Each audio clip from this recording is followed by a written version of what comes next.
Oh, I got to play the theme song. Oh, yeah. There you go. Just pop it on.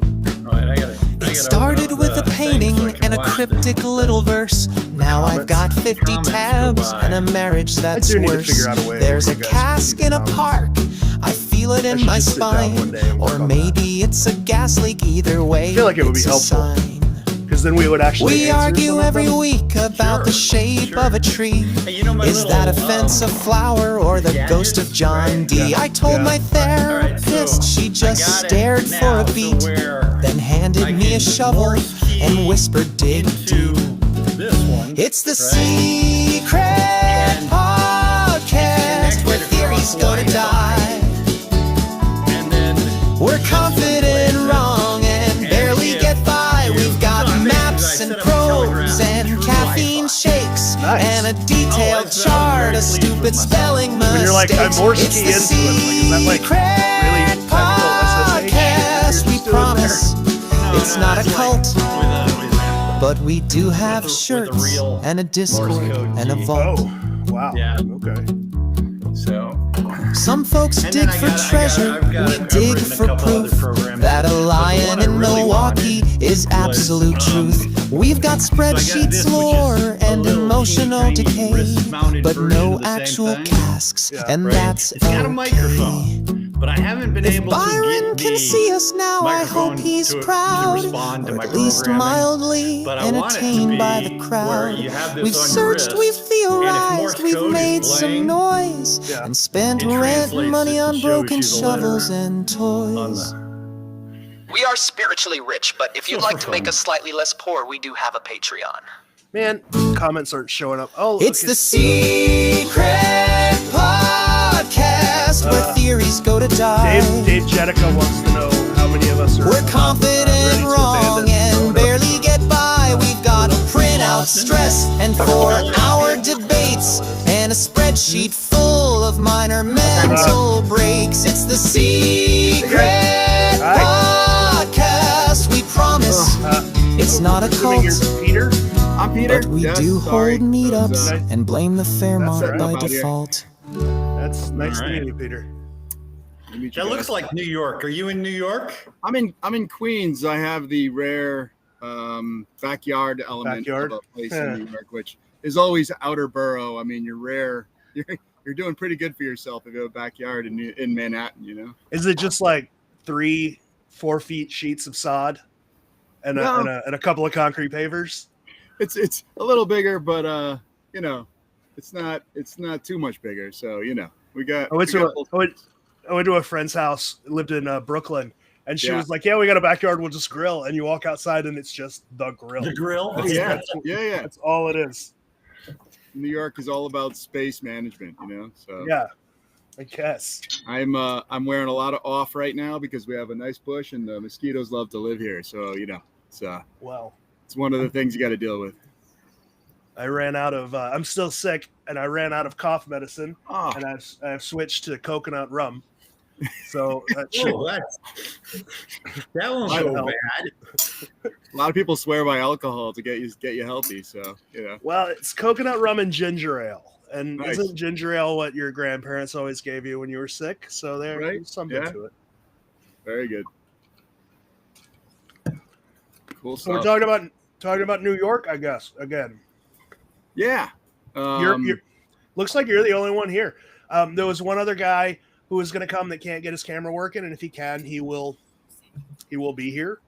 Okay. And then there was another who just kind of ghosted. So, gotcha. Ooh. Oh, look, Hey. he's here. It's Joe. All right. Speak of Joe. the devil. So we're New Yorking it up. Who wants to start this glorious conversation about the Big Apple? Oh, It's Joe. It's Joe's joke. Wait. Question. Yeah. Should we be accepting? Oh yeah. Or super critical? I didn't ask that question. What do you guys feel best with? Because I don't want to. You said 3 times. Sure. Sorry, what was that?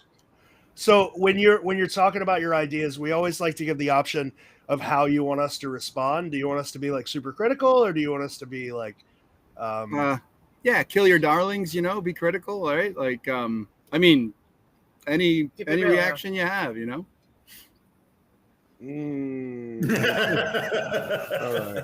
All right. I'm gonna go for helpful critical.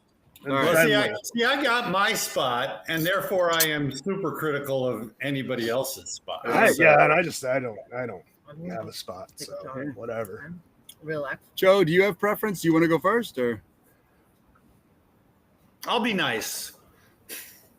I'm Daniel. Oh, Daniel. Sorry. Yeah, it's Daniel Burke. I'm sorry. You got your camera working. Yes, I got my camera working. Yes. Hey, Daniel. I'm Peter. Nice to meet you, Peter. Hey. It's weird we're not talking about the tribute. So yeah. It's early. It's early. Yeah, we might still get to it. Yeah. Somehow we'll tie it in. We're tying in Roanoke to Philadelphia or whatever, so we might as well tie Louisville to New York. Yeah. You start at Coney Island and then you end up at Cherokee Park. Right. I'm gonna do it. I'll come up with a tie. Just wait. All right. No, I lean more towards critical. I don't know that much about New York, so the more critique the better. So speak for yourself, but okay. All right. I mean, I have a PowerPoint. Should I just fire it up and run through it? Dive into it. Is that the way to go? Sure. And share my screen. Yeah, there's a little button on the bottom bar. It looks like a computer monitor. Gotcha. All right, let's see.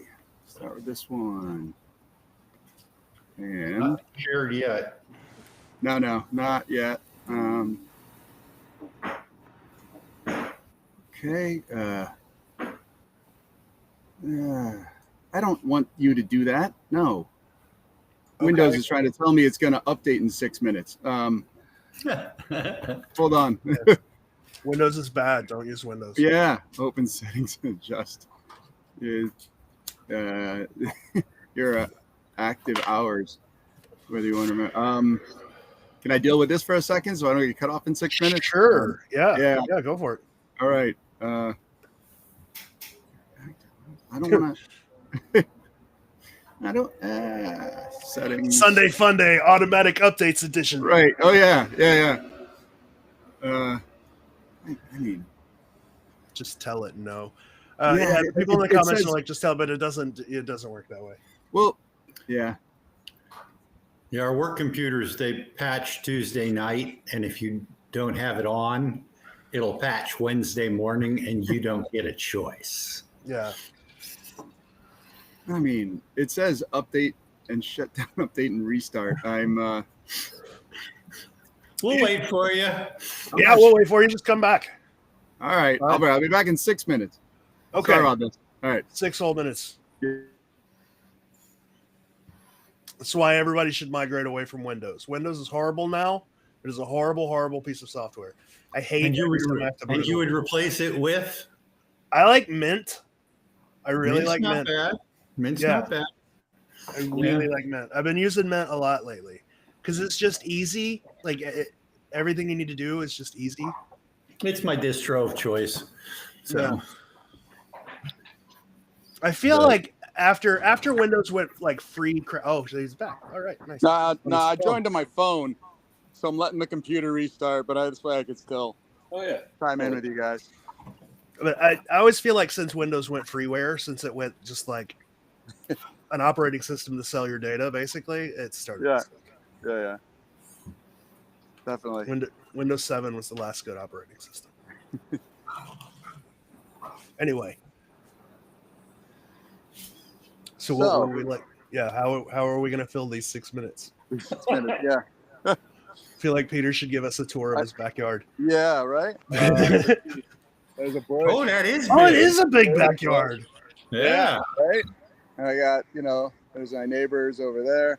Let's see, this tree here is the monster of the backyard. And every time we get a storm, it threatens to destroy houses. It's so big. It's bigger than a lot of the houses here. So, and you're in Queens, you said. Yeah. Keep telling the landlord to deal with it, and he won't. it kind of hangs on the cable line. And so I think maybe the city needs to get out here, but it's something that still has to be dealt with. How long have you lived in the city? Oh, 95? Yeah. Been around a while. And Nice. I'm still not a Yankees fan. There you go. I'm from Michigan, so I'm pretty sure that's blasphemy down there. yeah, no, come on. He only wears it in his backyard. Yeah, no. But it's Queens. Even your backyard isn't safe. Right. Hey, we got the best record in baseball this year, so kind of annoying a lot of the Yankee fans here. Oh. Yeah. All right. Well, while we're waiting, where do you guys start? What's your gray giant? Go for it. Yeah. I say the gray giant, and this is it Carrie, who was on a while ago, Carrie Casey, I forget his last name, but he says it's the 59th Street Bridge, and I totally agree with him. Okay. That's cool. Yeah, late 70s up till the book was published, I think. If you watch, and he mentions it in his video, the introduction to the show Taxi, and the bridge is gray. And if you go down there, the bridge still has some unpainted gray spots. It isn't like an off-white these days.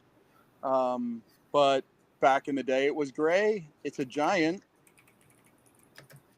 And, the shadow of it is every single day, 24/7.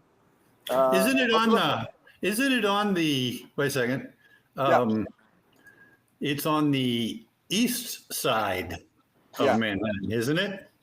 Yeah. Connects to 59th Street over to Queens. Yeah. And it goes across Roosevelt Island. Across Roosevelt Island. Yeah.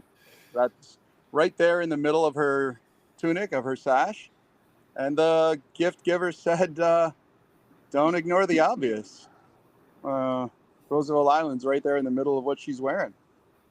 I think a lot of people agree that's Roosevelt Island on her dress. Yeah. Could I be. think a lot of people would agree with that. Yeah. So that's the gray giant. Man, that PowerPoint's still updating. That's all right. I really like that as the gray giant. And I like Rhapsodic Man's Soil, that you have Manhattan, the movie that came out in '79 from Woody Allen. And at the movie poster is him and I think it's Diane Keaton sitting on a bench in Manhattan at 57th Street, maybe, staring out at Roosevelt Island in the distance. And the intro to that movie is Rhapsody in Blue. And Gershwin's playing right there for Rhapsodic Man's Soil. So, another thing that brings you back to Roosevelt Island. Didn't Gershwin have a house other side of Manhattan up a little higher than Central Park? He had a couple. He had like 20 houses. Yeah. Well, I also looked into where Freddie Mercury lived, and I read somewhere that you could see every bridge in New York City, like 59th Street Bridge and the Brooklyn Bridge and the Manhattan Bridge, and his place was so tall that you could see everything. But that it was right there, and you could easily see the 59th Street Bridge. So if you want to go Freddie Mercury with it for Bohemian Rhapsody, I always thought that was kind of cool too. But I like Gershwin with Woody Allen for the start of the movie. So, but correct me if I'm wrong, because I don't know that much about Roosevelt Island. It's a pretty exclusive community, right? And it's not the most convenient place to get to, right? Like you got to jump through some hoops to get there. Yeah, it's technically part of Manhattan. Roosevelt Island is considered Manhattan. To get there, you can take the Roosevelt Island tram over right next to the 59th Street Bridge. The tram goes there, and then from Queens, you have what's called the Welfare Island Bridge that you can drive onto the island from, and you would go from Queens, but you can't drive there directly from Manhattan. Back in the day, the 59th Street Bridge you could sort of stop in the middle, and there was on the north side of the bridge, a elevator that would put your car on it and drop you down to street level, and you could get in that way. The buildings are no longer up as tall as the bridge, but they're still there. There's a smokestack. Everything is still on the north side of the building. Just it's no longer an elevator. I'm not sure what they do with that building anymore. I didn't know that. Yeah. I Yeah. didn't know that either. Yeah. Used to be a tram that you could run from Manhattan to Queens that went along the outside of the bridge.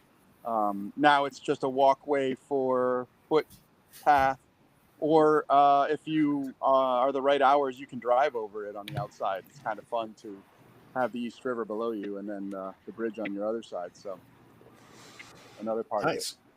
Yeah. All right. So I'm guessing we're digging on Roosevelt Island today. Yeah. Definitely. So while we wait, I don't know if you want to pull up the image of New York. I have a good image of it, or could sort of wait to mention, but I like that the outline of it, the outline of the image, New York and San Francisco both being bookends. They both have that arched image, the top left and right corners round off. And if you go under the 59th Street Bridge, there is the stone structure that supports it has the same outline of the image itself, where it has the rounded corners, top and left and right. It's just an arch. It's just an arch. Yeah, I've seen a lot of people talk about the Verrazano. It has it on top. The 59th Street Bridge has it underneath. Also on her eyebrows and her hair part, and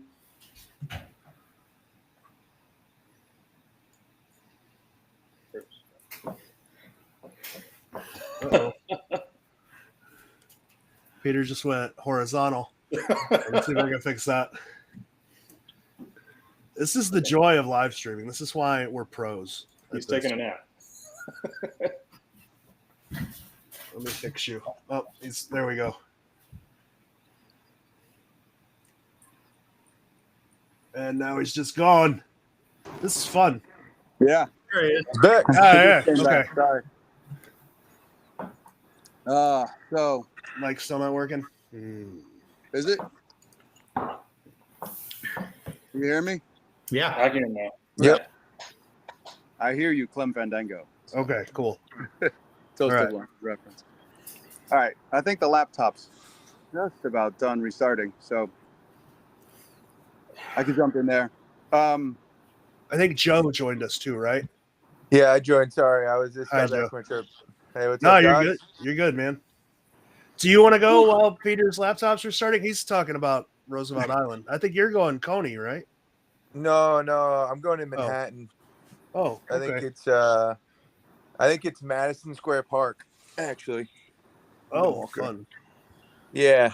I mean, everything for me points to there, and yeah, I just think I mean, throughout like, I have like a crazy journey on how I got into The Secret too, pretty much, and like things that have happened on the way that are pretty funny and like ridiculous.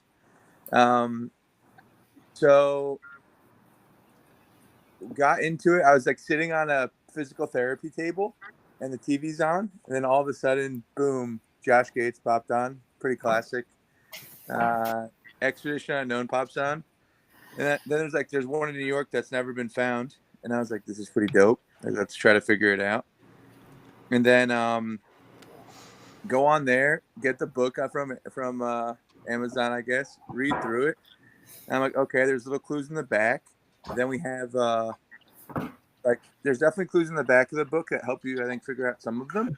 And they're like the extra images in the back too might be like references to things that might be around you when you're there. And then get into it, and pretty much after a couple different places where I thought it was in Astoria for a while. For like a hot minute, I thought it was might have been like Astoria, Queens, near like up over there. But then pretty much just looked more into like how the other ones were found and how they use like some history and some other things. And then pretty much things pointed me to Madison Square Park.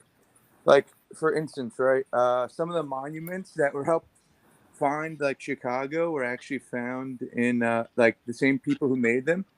Gaudens, St. Gaudens made the same one that's in Madison Square Park. The Statue of Liberty's torch is in was once outside of Madison Square Park. She looks like the Statue of Liberty.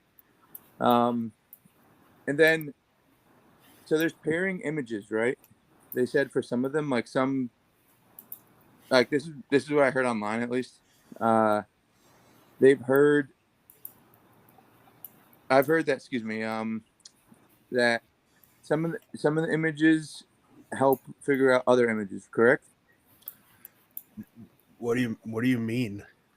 Or like, I guess I've heard that New York and San Francisco have like twin image, like sister images, and they help each other. Well, I mean, I would say that they could be sister images in that they're both the same shape, and that they both happen to be on the bookends coasts. Yeah, but I wouldn't say they help each other. Like that would put hunters at a severe deficit. Like if you've got to figure out, if you're in New York working on the New York puzzle, but in order to solve it, you got to solve San Francisco from New York in 1981. That would be dumb. Okay, because I don't know that I would say that. There are similarities between some of the paintings, like clocks and the flowers and the jewels and longitude and latitude, and some of the ways that the symbolically the paintings are done as well. Yeah. There's been obvious methodologies. You're right, methodology, yeah. that are shared between the paintings, but nobody, and many people have suggested it, nobody has come up with the clue in this painting helps you find this. Yeah. Well, lots of people have tried. Yes, but there's no one's ever come up with anything that more than one person can agree on. It's always been pretty. That always seems to be the issue. But and then another, because what I noticed is like in the San Fran, there's definitely the outline of Golden Gate Park, right? Yeah.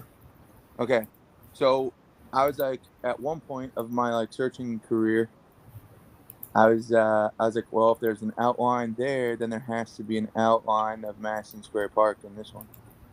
And then I pretty much think I cracked it. I'm on my phone, but because I can't share an image. What do you want to share an image of? The actual how the park of New York fits into the shadow of the actual shadow of the image. I mean, the park's just a square. I mean, rectangle. No, it's not. It's not no, like the actual inside the park. Here. Can I gotta figure this out. Okay, you see how there's two fountains? Yeah. And then it's like the middle section and how it has like the cutouts. Okay. All right, towards the fountains, right? On each end of like that, but in the middle part. Yeah, you get to zoom in. It's hard from this. So pretty much I have an image of it. I'll post it after.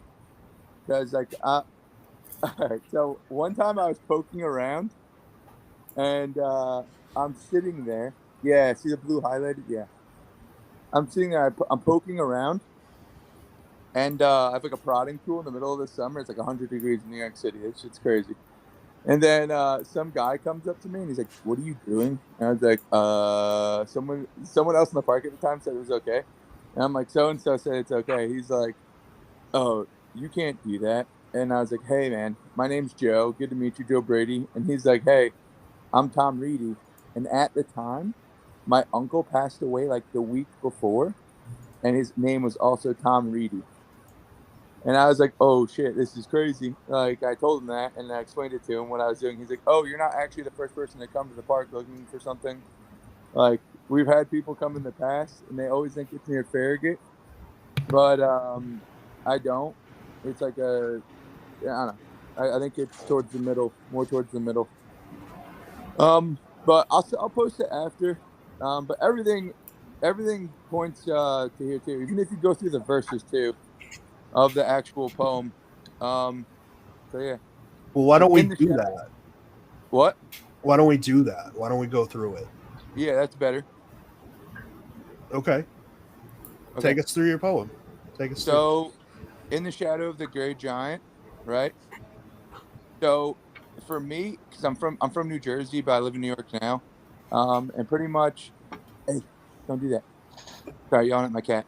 In the shadow of the great giant. So, when I think of the great giant as a New Yorker, I think of the Empire State Building, right? So, south of the great giant, right? So, I'm going underneath the Empire State Building. Okay. In the shadow of a great giant, find the arm that extends over the slender path. All right. So it's also south of the thing, but there's also a shadow in the image. That's what people keep. I actually saw someone post about the shadow the other day in one of like the group things, and I was like, "Oh, you see the shadow? Okay, you see the flower?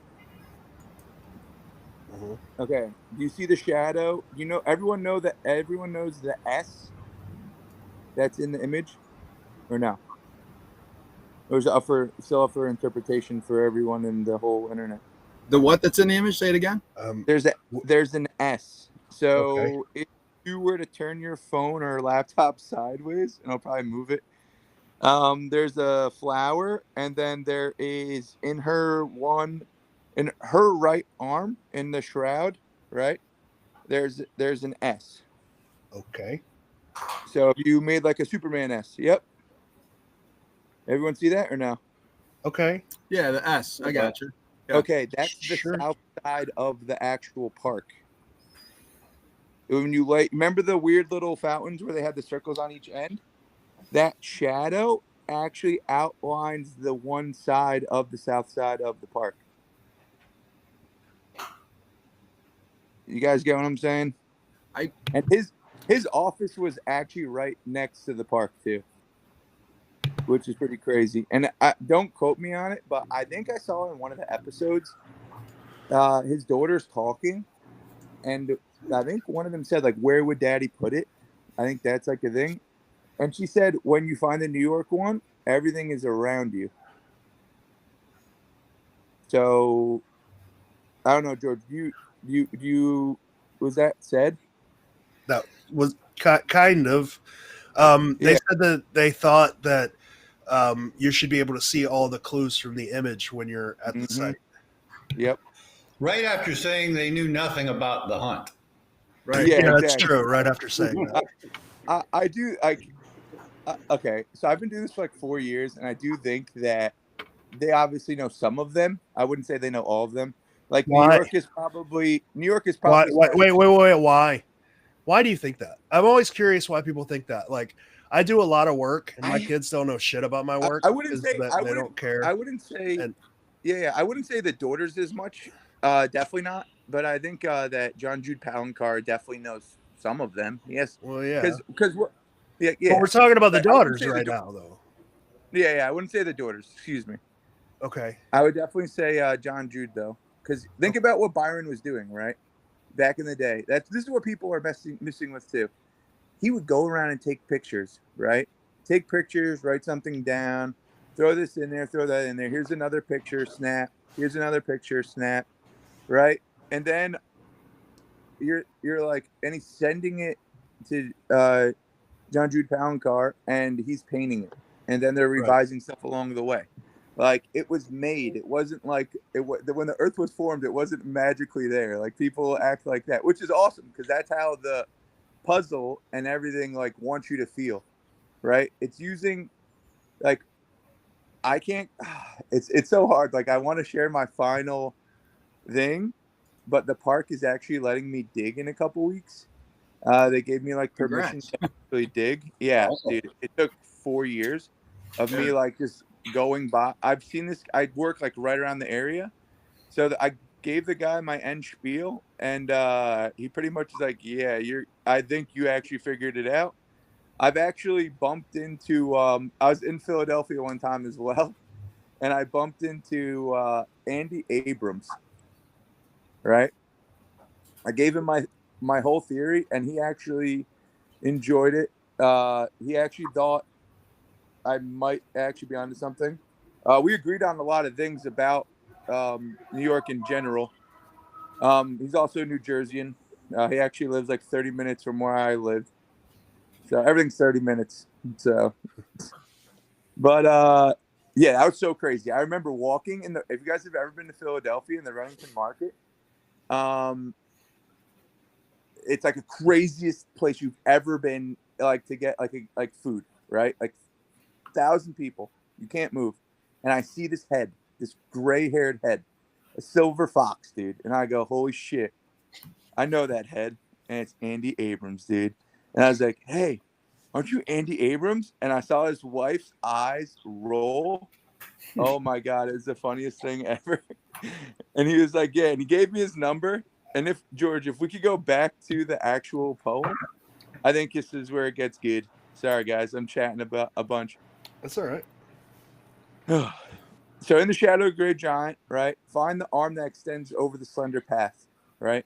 In summer, you often hear a whirring sound, cars abound, right?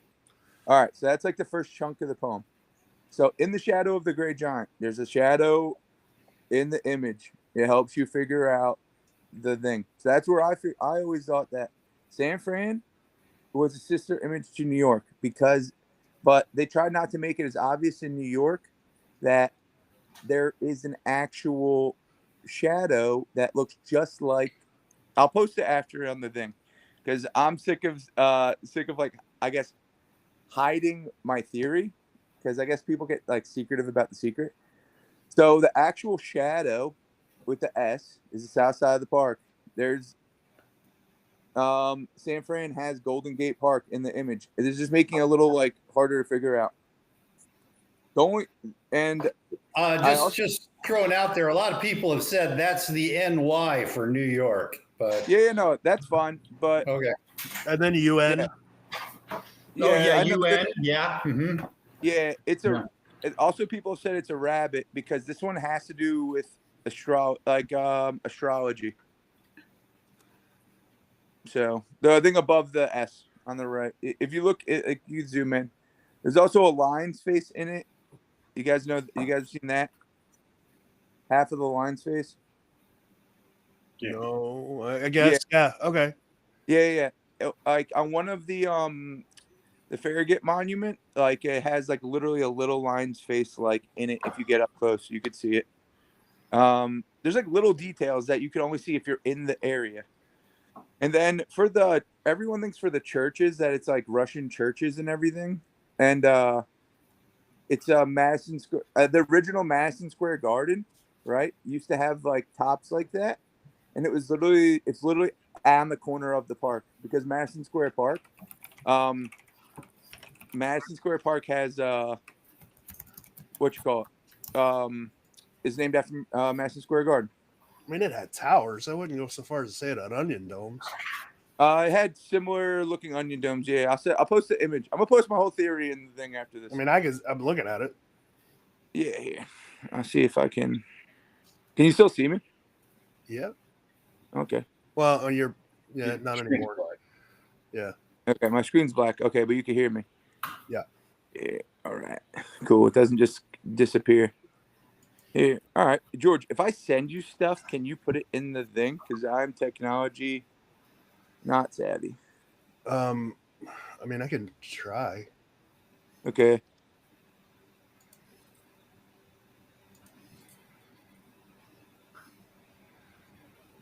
Is that what you're talking about? Sorry, I'm not looking right now. I'm getting things from my phone. Sorry about that. I mean, you can click screen share, dude. You can just. We're showing an image of a old building with arches on the bottom and then bar. It looks like a columns computer in each monitor. Corner and one big sort of clock tower looking allows thing you to in share the your back screen. right. Yeah, but yeah, it kind of has like domey looking tops. Mm-hmm. Yeah. Yep, that one. It's got towers. Yeah. Yeah. Okay. Cool. Yep. Screen share. Where's that, George? Looks like down a TV screen. It looks like a TV screen. Yeah, right next to volume. Oh. Okay. Oh.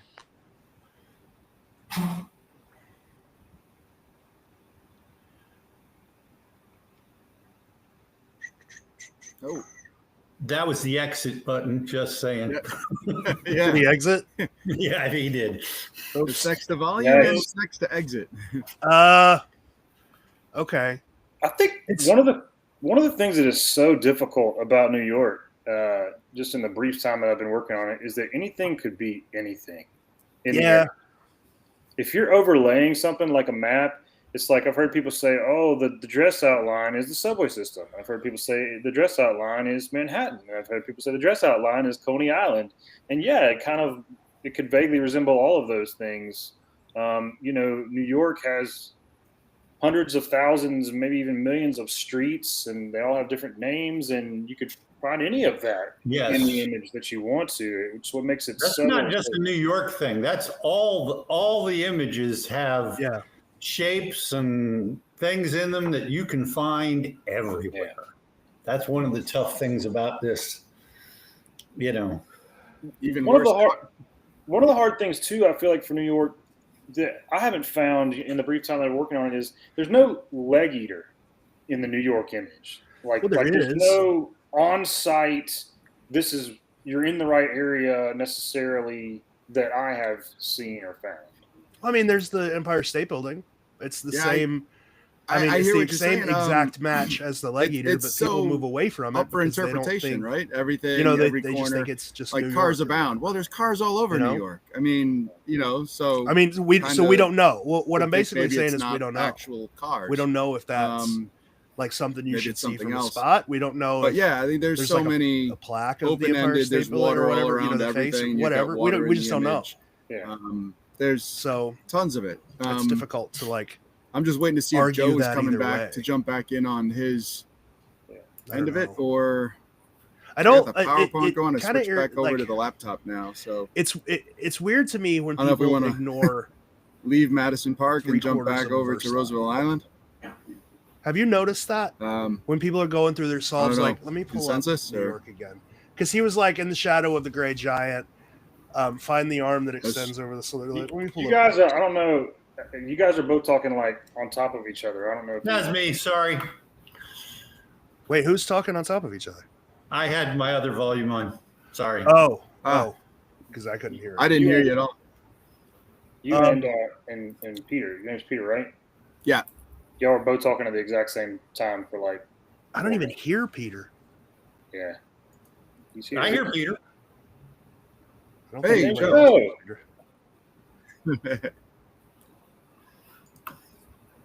I don't think anybody else knows. All right. No, I'm here. So, Peter, do your spreadsheet if you're ready. Yeah, Joe, did you want to go on for more? I think there's only 4 of us in right now. Excuse me. George jumped out. George is still there. George, what? No, he's back. He just popped back in. Oh, okay. Because I sent him a bunch of stuff from Messenger.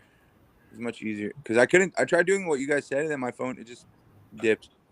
Probably should be doing this from my laptop. But yeah, where are you guys from? Nice.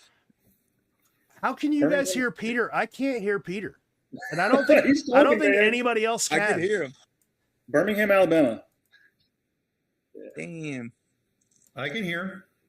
All right, let me play with his settings. I'm from Cranford, New Jersey, but I live in Staten Island. Yeah, went the other way. I'm in California. Oh, damn. Cool.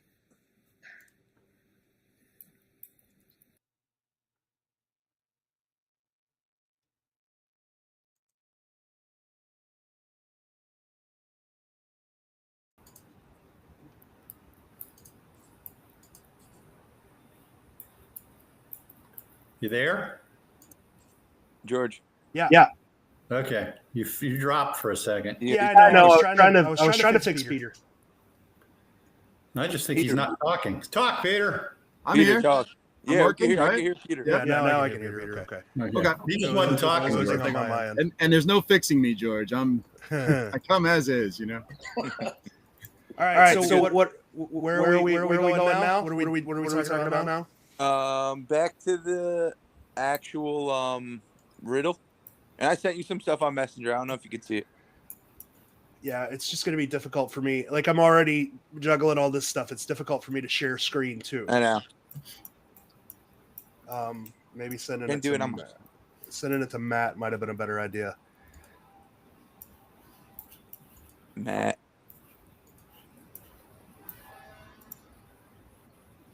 So pretty much, it's all good.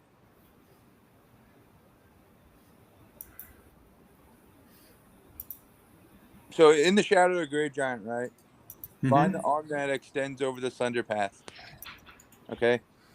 So for my theory, it actually turns out in the finale to be a tree, an arm of a tree. But at first it was actually a statue that helped me narrow it down to be like a tree. So it like pointed me to the direction of it. And then, because there was trees that helped them figure out Chicago too, right? They counted by 11, I think it was. Right. Yeah. 10 by 13. 10 by 13. 10 by 13. Yep. They counted trees, right? And like, what are the oldest pirate markers like known to man, dude?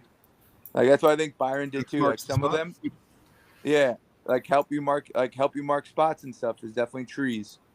Like they don't move; they live forever. Especially in New York City, they care a lot about their trees because they don't have a lot of them, right? So it's in the shadow of great giant, find the arm next to the sun. In summer, you often hear a whirring sound, right? So in the winter, they turn off all the fountains in New York City, but in summer, you can hear a whirring sound of a fountain. Right, and that was actually one of the circles that are on the one side. There's a fountain, and a reflection pool. You can hear a whirring sound. Cars abound. Although the sign nearby speaks to Indy's native, the natives still speak of him. Right, in 3 volumes. So even though natives are nearby, right? Literally, I'm gonna print this after, but there's a little part of Broadway, right? It's actually a tomb for a general. I forget his name right now. It's not in front of me. But on the monument, there's all the battles he won, and from where you're standing, you could see it, and it says Chippewa. So natives, so Indy's natives, right? Mm-hmm. And then you get the Indy native thing going. And then still speak to him. So it definitely has to do with Seward, I think they're talking about, because that's where the Russian thing comes into effect because of Seward's folly, and they actually mentioned Seward's folly in the back of the book too. So he bought Russia. He bought Alaska from Russia. So there's definitely a big thing there, and he was actually assassinated the same night as Lincoln got shot in the head. So he was actually pretty messed up from that. It was like a big thing in history. And underneath his statue are volumes of books in the park. There's like a bunch of volumes of books. So, and he actually has a thing that's written, and it's in 3 volumes. I saw someone post it online like a long time ago. So that was pretty cool. But George, can you share the poem or no? The poem was up. Oh, my bad. Hang on. In the shadow, gonna find that. I shut down everything when I was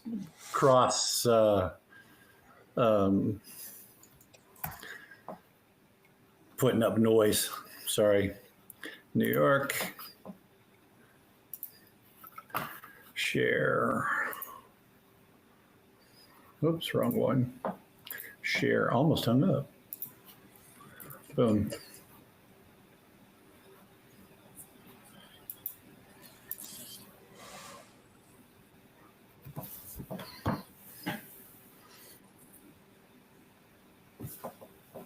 It's up.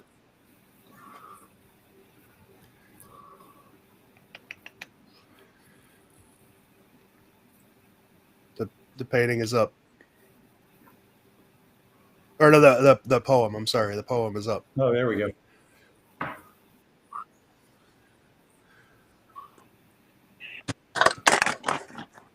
Are we gonna keep? Zip. Did we lose Joe? He's talking. Oh shit! I just can't hear him. Okay.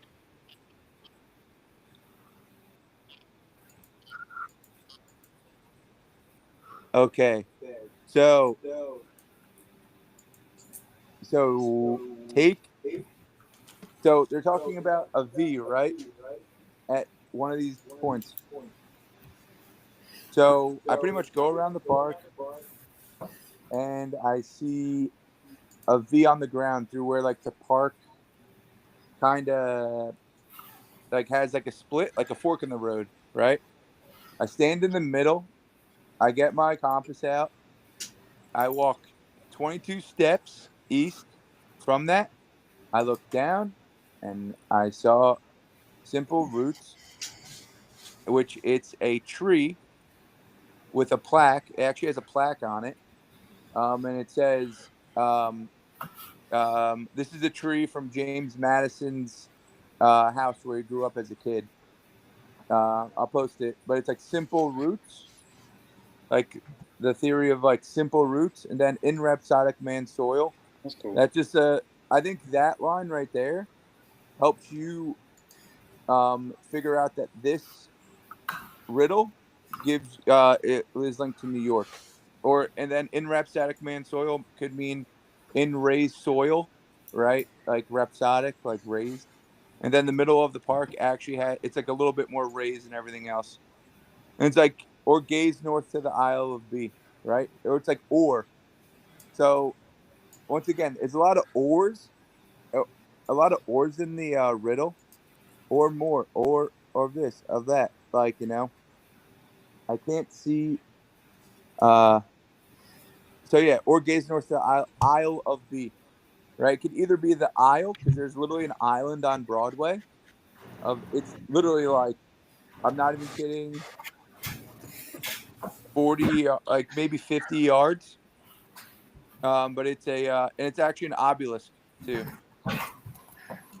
So, and it has Chippewa on it. But I can't. I'll share the rest of my theory once I get off. It's pretty wild. Okay. It's hard to explain.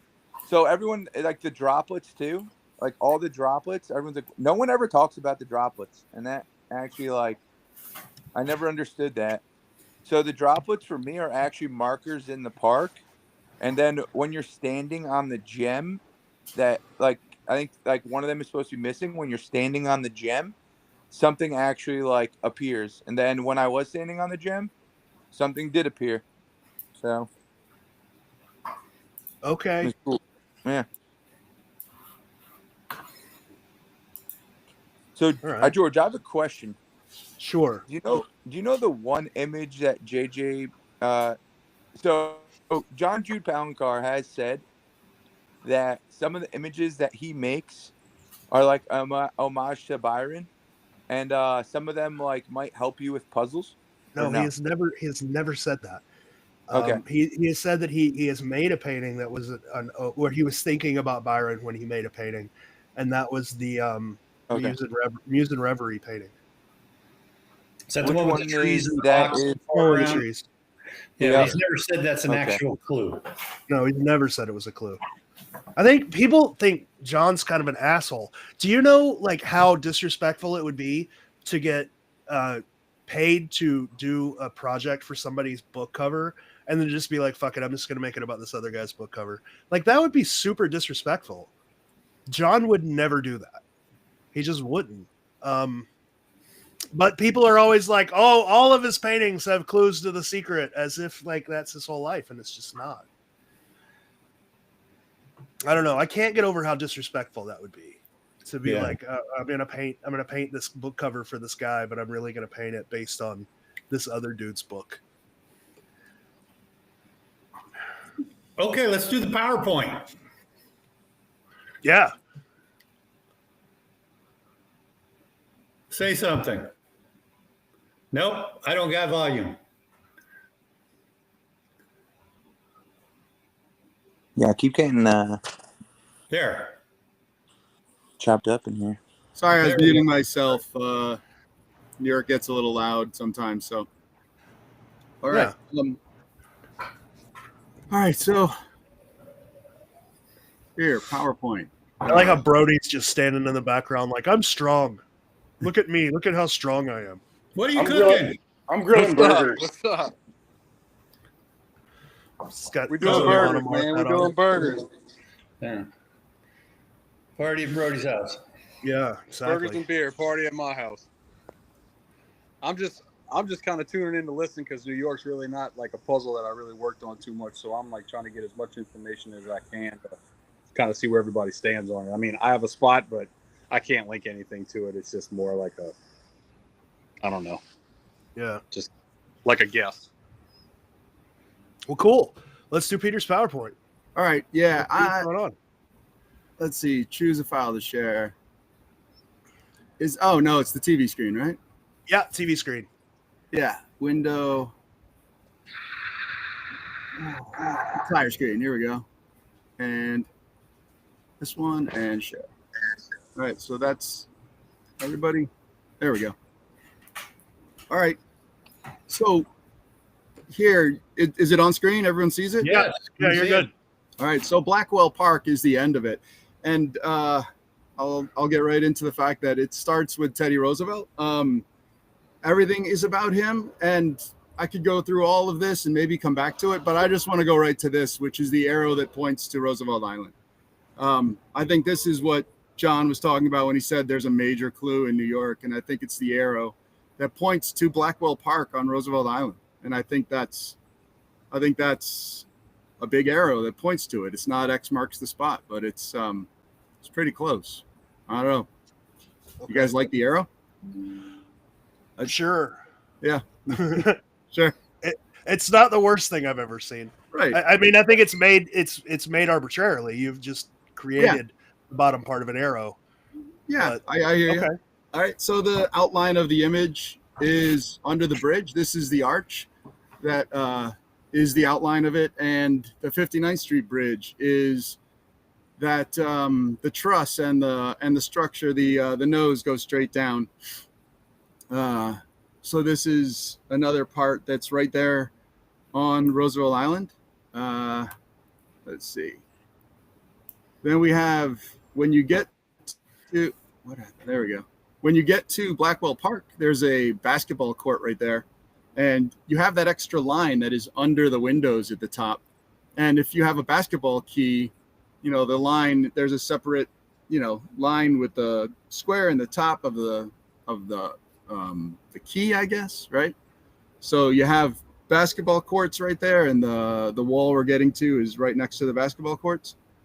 So this one is in the shadow of her tunic is the arm that supports the tram, right? So the tram support structure is right there. It's even got a little bend to it. If you're still in Manhattan, one of the support towers is right there, and it has that little cut to it. But right there at the top, you have the head of the supports for the tram that take you over there. And if you have, cars are bound. It's a play on word. Cars are bound. Cars are bound because they're bound to the cable. And the whirring sound is the wheel that actually spins the cables around. So you have the whirring sound, and cars are bound. Cars are bound. I like that play on words because New York City has cars everywhere. So I like that this are the cars of the tram. that they are bound to what is making the whirring sound, and it's right next to each other in the poem. So I like that one. And if you look, he's talking in the Japanese hint. What kind of thing makes this sound? You would think maybe a bug, sound of a propeller. If you include the word cars from line 7, it seems as though the whirring sound is referring to something that runs across the land, like above land. It's not flying, it's not underground, and that's probably what's making that sound. So I don't think the Japanese hint says anything like that, does it? I was going to say, did I the miss Japanese, a whole the Japanese? the Japanese hints just say the whirring sound is man-powered. It's powered by man. That's what it says on 12 Treasures. Oh, my bad. All right. No. Yeah. What you wrote is what it says on 12 Treasures. Where did that come from? Is it? Yeah. Because I use the same thing. There you go. 12. So someone had that on 12. All right. I still like the support struts for the cable, and I like that the cars are bound to the cables. Cars are bound. I like that play on words. I think that's another indicator for Roosevelt Island. We've got in the shadow of her tunic an elephant, and a lot of people love the elephant that was at Coney Island. But I like that Teddy Roosevelt killed one of the elephants that are the 9 elephants that are in the Natural History Museum. And the Natural History Museum is in Teddy Roosevelt Park, which brings you back to Roosevelt and brings you back to Roosevelt Island. I like that for the elephant outline rather than Coney Island. And again, I know it's named after Franklin Delano Roosevelt, but you get Roosevelt Island and his last name is Roosevelt, and they are distant cousins, or they're related. Okay, so I went and looked. You are right. That section is on 12 Treasures. It was done by the original translator, but you really did leave out the important part where it says the editor says it's something that needs the power of humans to run. I totally did leave that out. Yes.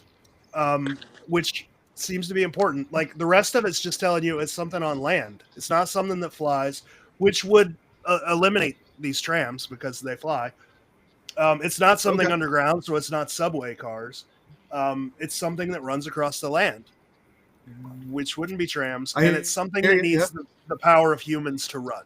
And just curious, I mean, I've been by the trams once in my life. I don't remember them whirring. I remember lots of traffic noise. Yeah. So if you go here, you have the red door that everyone talks about, and sometimes a door is a door. If you get on the Roosevelt Island tram, you go through that door. That red door is right there. You get on it, and also everything on Roosevelt Island has red trim on it. The colors of Roosevelt's house are red and white, I think. He's the only president to have a tattoo on his chest of his family crest. Didn't know that. Yeah, cool. He has there's a really cool picture of him getting the tattoo. He's smiling, and I don't know, maybe other presidents have a tattoo, but I believe it was said that he's the only one. But I like the red door for being the door that takes you on the tram that takes you to Roosevelt Island. And I like the support structures. And for the image that's in the sleeve of her tunic, here.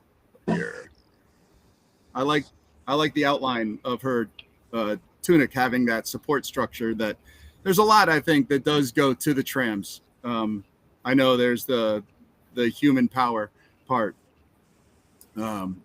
And the like running on land and not flying. And do they not run in the winter? The trams? I haven't found the in summer part of that. Okay. I keep meaning to talk to Judy Birdie. She's the Roosevelt Island historian, and I've never quite caught her. I feel like she might have an idea of what was only in the summer there.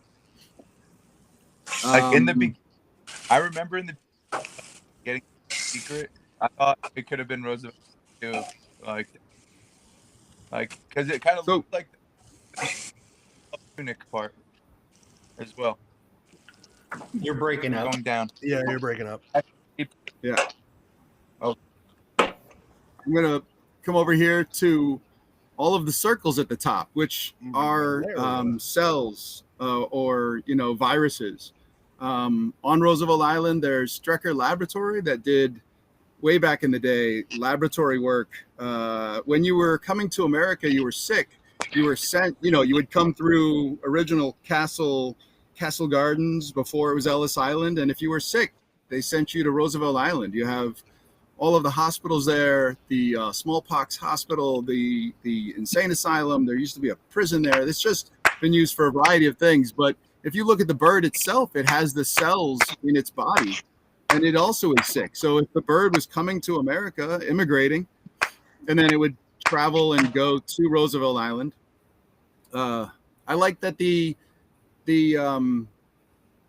eagle head is on Ellis Island, right? It used to be called Gull Island. And that also, then the bird is sick, and you end up on Roosevelt Island if you are sick when you enter the U.S. So I like that for the cells, the circles at the top. That's on the next one. The Strecker Lab, back when the book would have been written, was in disarray, and the windows were destroyed. So if you're looking at the top of it, between the wings, it's missing the frame. The frame is missing, showing disarray or disrepair. And back then, this is what Strecker Lab would have looked like. It's since been turned into a MTA subway pump station, something for the subway now. It's been redone and revitalized, and it looks nice. But back when he wrote this is what it would have looked like in the image there, and that the frame is missing. So I like that one. For the Strecker Lab, which is still there on Roosevelt Island.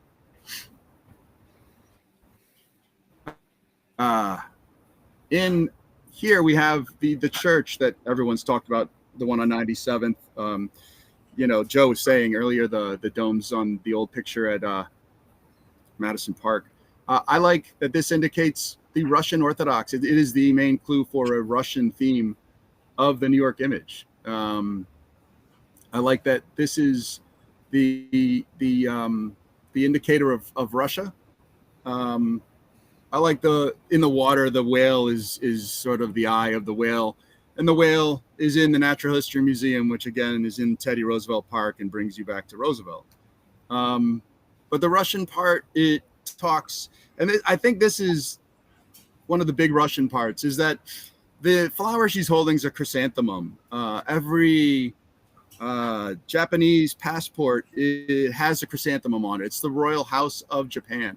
And you have Russia with the domes. Russia and Japan fought a war, the Prussian-Japanese War, 1905. And there was a peace treaty to put peace to that. And Teddy Roosevelt won the Nobel Peace Prize for settling that conflict.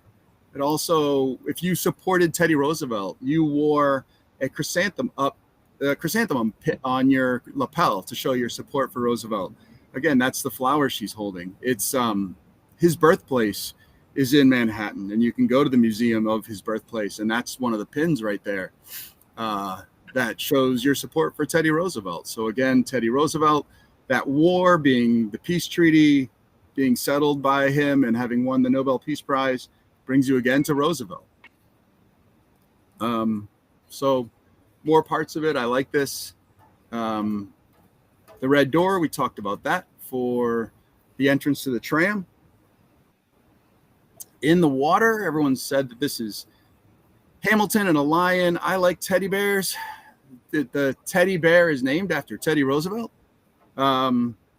They went on a hunting expedition, and everybody had bagged a bear or shot something, and Teddy didn't get any of the bears. And so someone tied a bear up for him to shoot. And he said, I don't want to shoot a bear. I want to hunt a bear. And he let it go. And someone then from that kindness on his part created a bear, a stuffed bear, and they called it the teddy bear. And that's the teddy bear is named after him. And I think those are teddy bears in the water. My interpretation of it. Again, Teddy, again, another part that brings you to Roosevelt. And then the longitude and latitude, 74, it runs through the entrance to the East River, and Roosevelt Island is located in the East River. I like that one. And in the water, you have the word Navy. Teddy Roosevelt, he served as the Assistant Secretary of the Navy. Roosevelt has a home on Long Island, Sagamore Hill. It's located in Cove Neck. I like that part. And if you look at the neck, the Woolly Bully, the cannon, was shot at Sagamore Hill. And there are cannons all over New York City, but Byron asked Ben to shoot the pictures at Sagamore Hill. Interesting to note. And in her neck, if you get Cove Neck, in her neck, it looks like the keel of a boat. And, a boat would be with the Navy. I like a lot of that for more of the image. Going to the waves, there's the painting, A Resting Place for Prisoners. And this was the snow blowing in the painting. This painting is in the Brooklyn Museum. It was painted by a Russian painter. Depicts prisoners of a Russian war taking a rest. And I think Byron included the painting because of the prisoners in it. Prisoners are housed in a prison in Roosevelt Island when it was originally Blackwell Island, way back in the day, 1830s till 1936. So I like this part of it. If you were coming into and I think this part is just coincidental, but I've included it.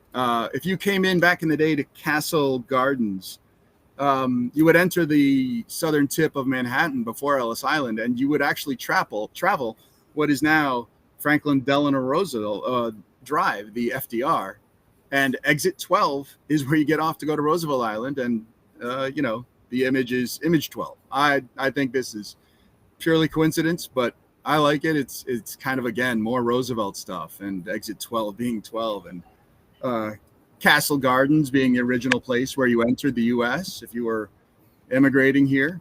If you were sick, you went to Roosevelt Island. All stuff that I find interesting. And I say but my wife and I both worked on this, so I want to give her as much credit as me. We've done boots on the ground many times together, and that's been the fun of it, Absolutely.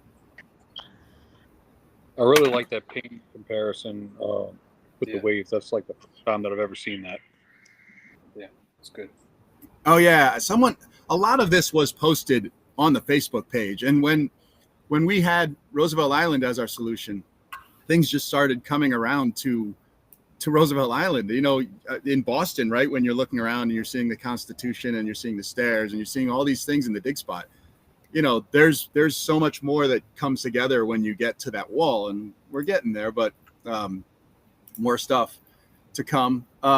Rhapsody in Blue, look down and see simple roots in rhapsodic man soil. Simple roots, Welfare Island. If you grew up poor, you grew up on welfare. You look down when you're on Roosevelt Island or Welfare Island or Blackwell, whatever you call it, but if it's Welfare Island, and it was for a long time, you look down and you see simple roots. You see Welfare Island. I love that one. I think the play on words is so good on Byron's part to put that in. And I've heard everyone talk about simple roots of trees.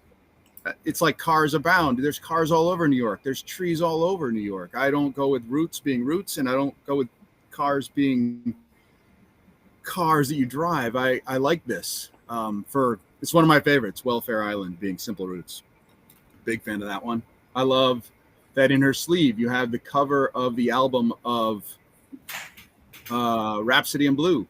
In her left sleeve is from the cover of it. Someone again posted that, so I'm apologizing to the people. Please, anyone who discovered these things, and please pop up and say who it was. I'm not looking at the comments or anything, but again, as we talked about earlier, this is the movie poster at the bottom of Manhattan, and that's Woody Allen and Diane Keaton sitting on a bench staring at Roosevelt Island or the 59th Street Bridge, or both.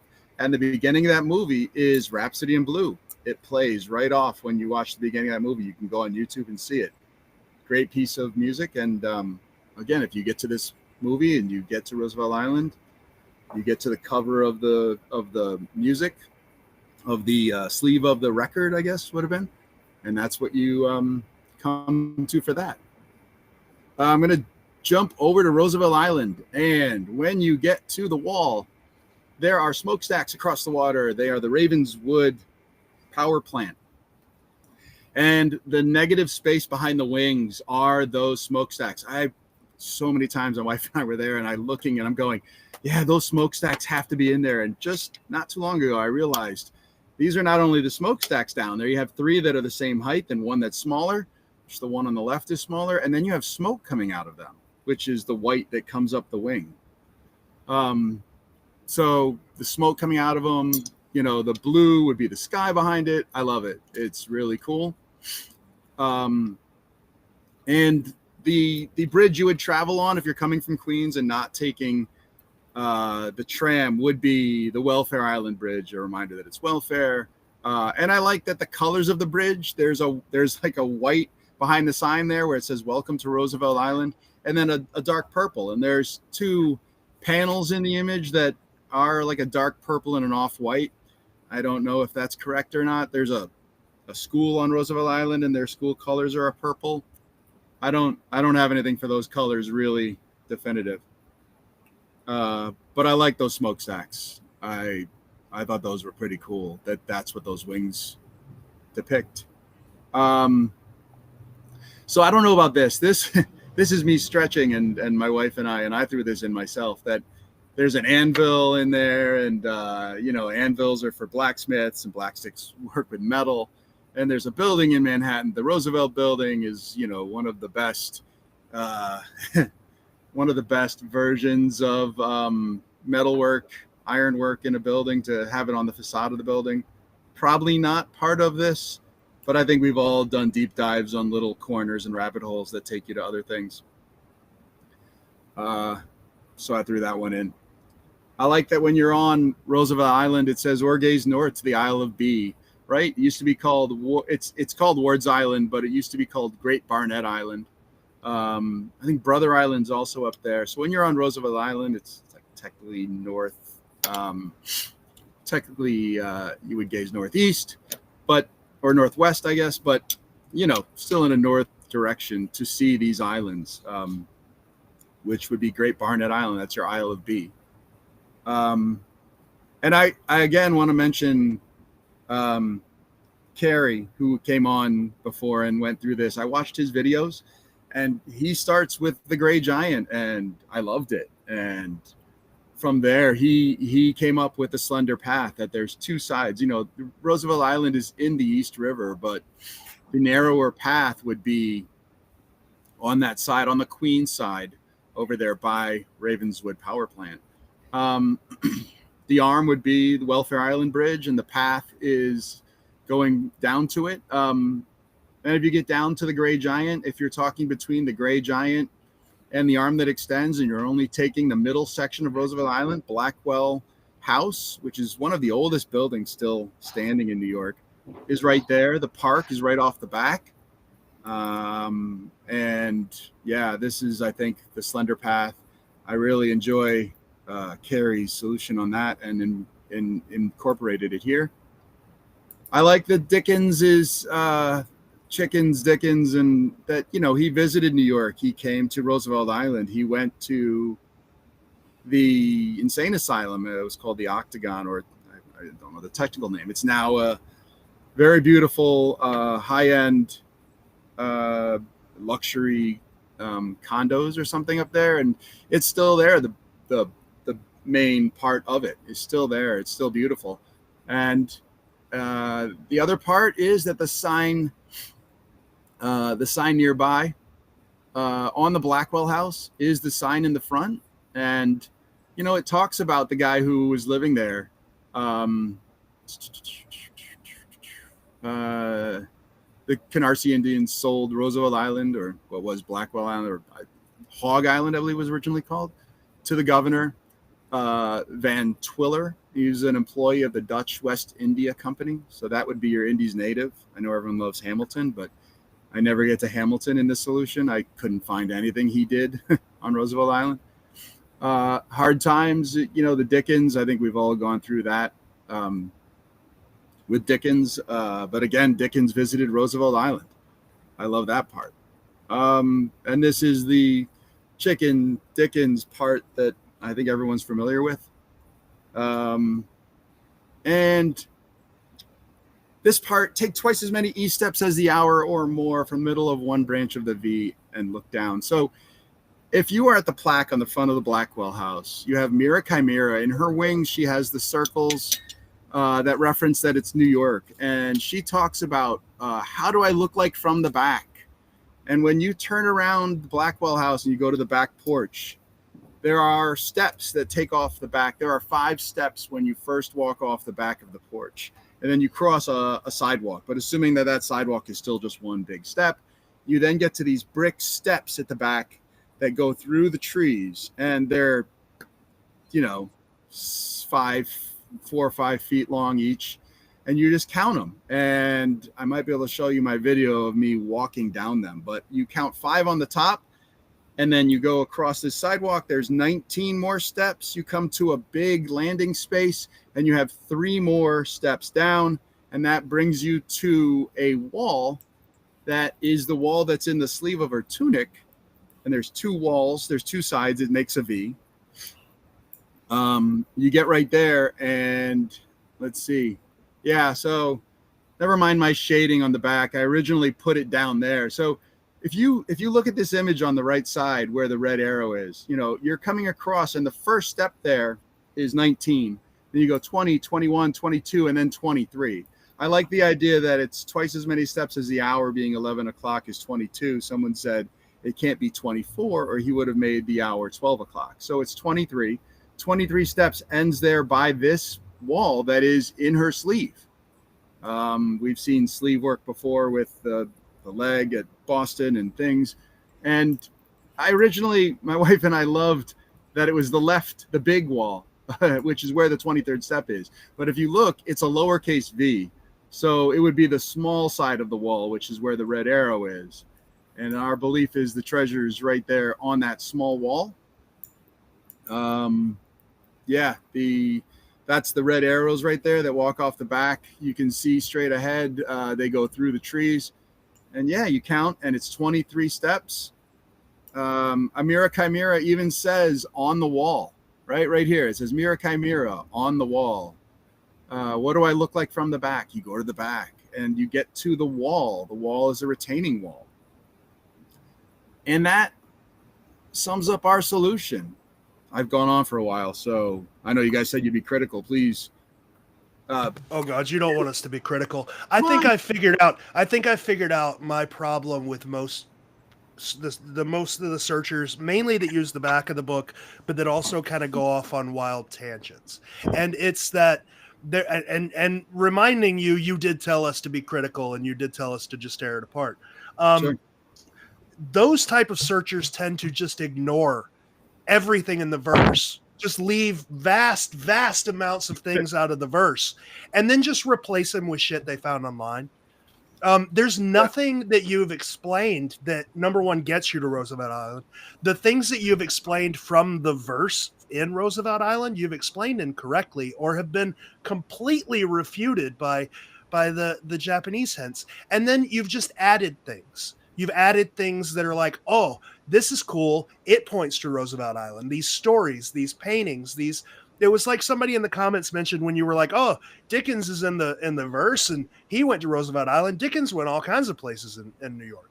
Yeah. Like there's nothing, even using Mira Chimera. I don't know how many times I've seen people, especially back of the book people, when they want to turn around from wherever they're standing, they use that quote from Mira Chimera, even though it doesn't tell you to turn around.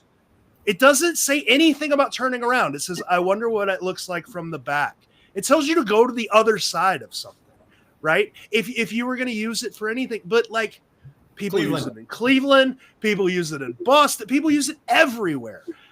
That's my main. I always gripe about like back of the book people can't agree on anything, and that's a perfect example. Anytime they get to the point where they can't find research or whatever to support their ideas, they're like, maybe I should just turn around with Mira Chimera. I like your line of thinking, but what I think you did was just ignored the verse because you really liked Roosevelt Island and went on Google and was like, let me just find out about the history of Roosevelt Island. And like, and then you're like, said, the virus for the spots was a very unique and interesting idea. Yeah. I don't know that. I'm not sold that it's a virus, but I've never heard that one before. I like that. It's unique. Brody, you work with viruses. Do viruses look like that? Do they kind of? Under a microscope? Yeah. Well, he muted himself or something, or I can't hear. I like that it shows the eagle being infected with what's in the windows, and that if you come into the country, you go to Roosevelt Island when you're sick. Well, you would go to Ellis Island. Yeah, you'd go to Ellis Island and then sent home. Yeah. Well, there's so many things in your ideas, Peter. I was like, oh yeah, that's a really good confirmation for Ellis Island. And then you were like, but Roosevelt Island, you know? Yeah. But legitimately, like I can take, and I know people hate it when I say this, but it's true. I can take Chicago, Cleveland, Boston, just about every single line is important. Just about every single word in every single line is important, and they all narrow down a spot that you've got to dig. And in this verse in New York, you've just cherry-picked little words. You've cherry-picked words from the lines and then just ignored the rest of them. Just like you did with the Japanese hen, when you were like, you know, it's not something that flies, and it's not something underground, and it's not something, you know, it's something that runs along the ground. And then you ignored the human-powered part and applied it to something that is above ground. Sure. So I don't hate Roosevelt Island, but I don't hate it for a lot of different reasons. Like, it's got some good stuff going for it. Yeah. But I really think in this presentation, like, you glossed over a lot of stuff, and then just where you didn't have an explanation for something, you ignored it in the verse and then just added some stuff from online. And it's hard to talk. It's hard to discuss the puzzle with somebody when that's happening, because like I'm discussing a verse and you're discussing research, and it just it doesn't work out well. Sure. Yeah.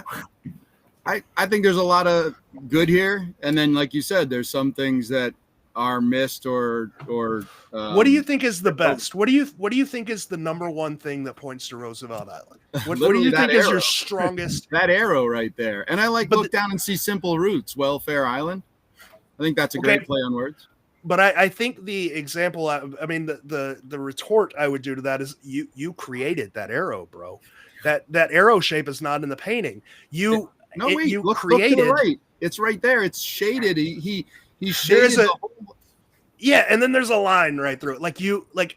John is a good artist. If he wanted to put an arrow, he would have put an arrow, but he didn't. He put a tunic, he put a fold, and you have just created a little tail on it to be like it's an arrow.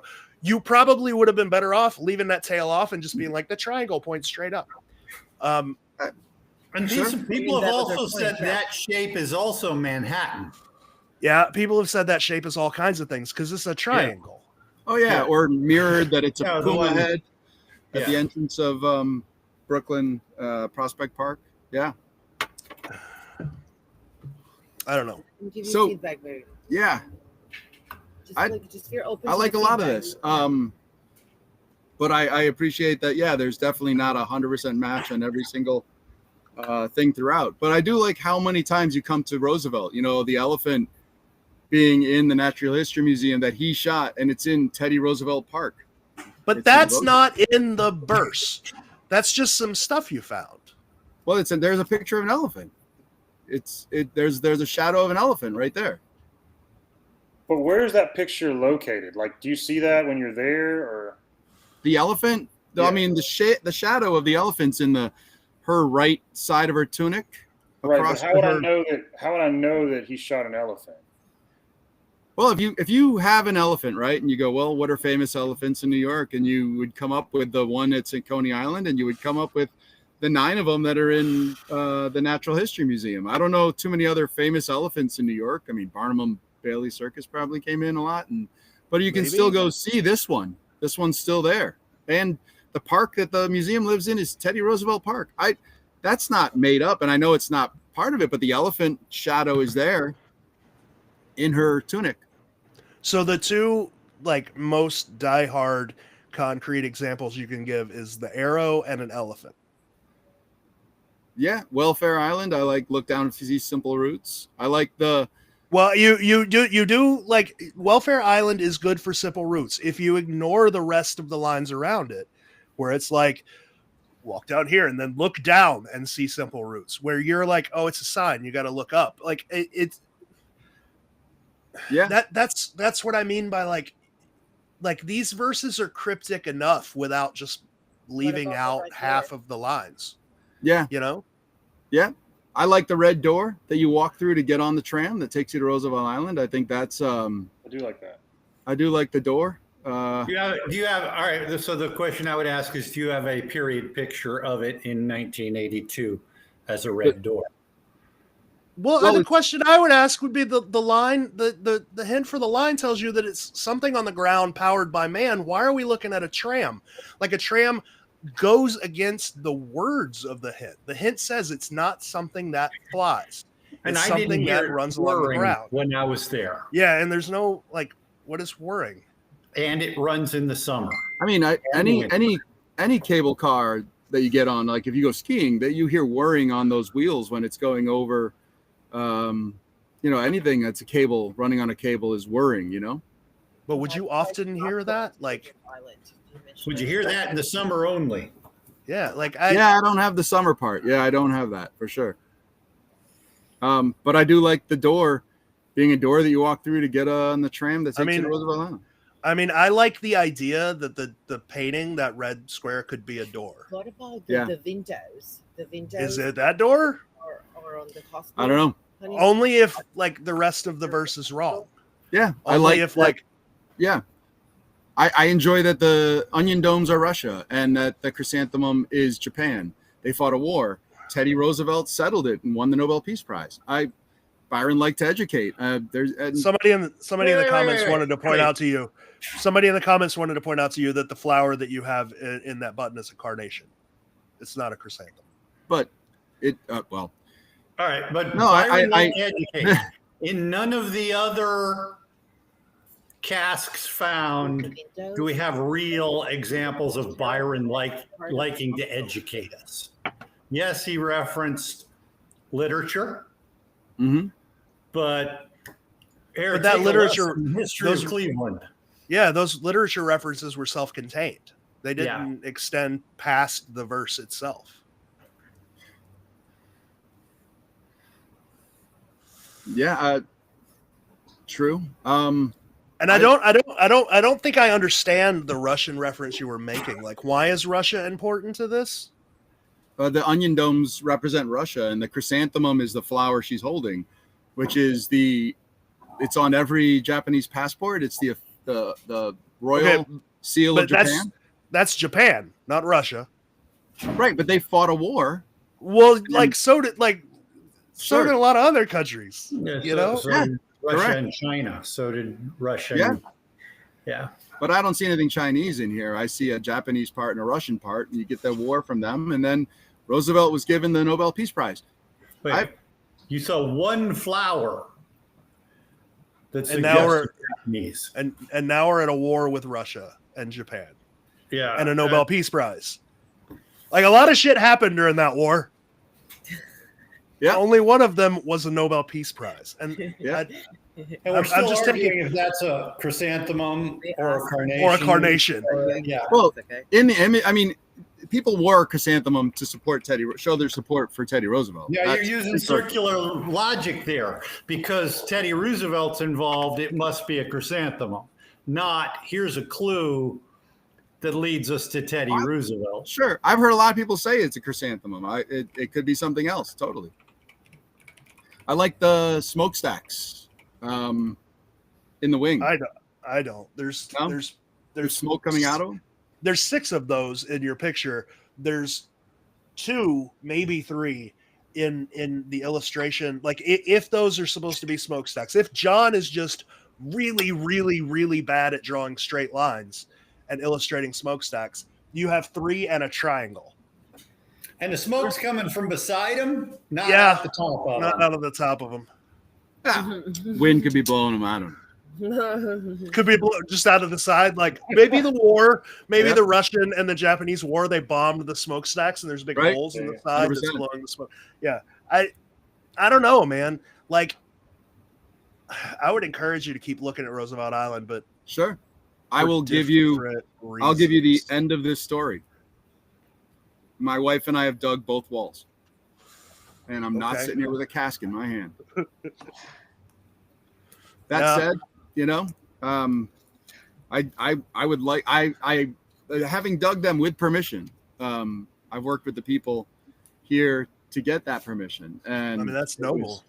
It was a heck of a thing on their part. I, you know, had a lot of work to find the right people, and I want to give full credit to the people who made it happen. I don't want to drop their names here if people want to start bugging them and stuff, but I love that they allowed it to happen, and you know, they love their solution. Yeah, they were big fans of the solution. They're also not hunters, so you know they're a little less critical, right? They just liked everything shown. But originally we came down to 23 steps, which brings you to the large side of the wall. We dug there because it's the 23rd step, and then if you realize that it's a lowercase v and it's the smaller side, it's not a very good image of the wall being smaller where the red arrow is, but the smaller wall there is a smaller section of the wall, and we went back and dug there in the middle and didn't find it. Now it's a retaining wall. Perhaps over 40 years it pushed everything down further, and I just missed it. I tried probing next to it while I was in the hole,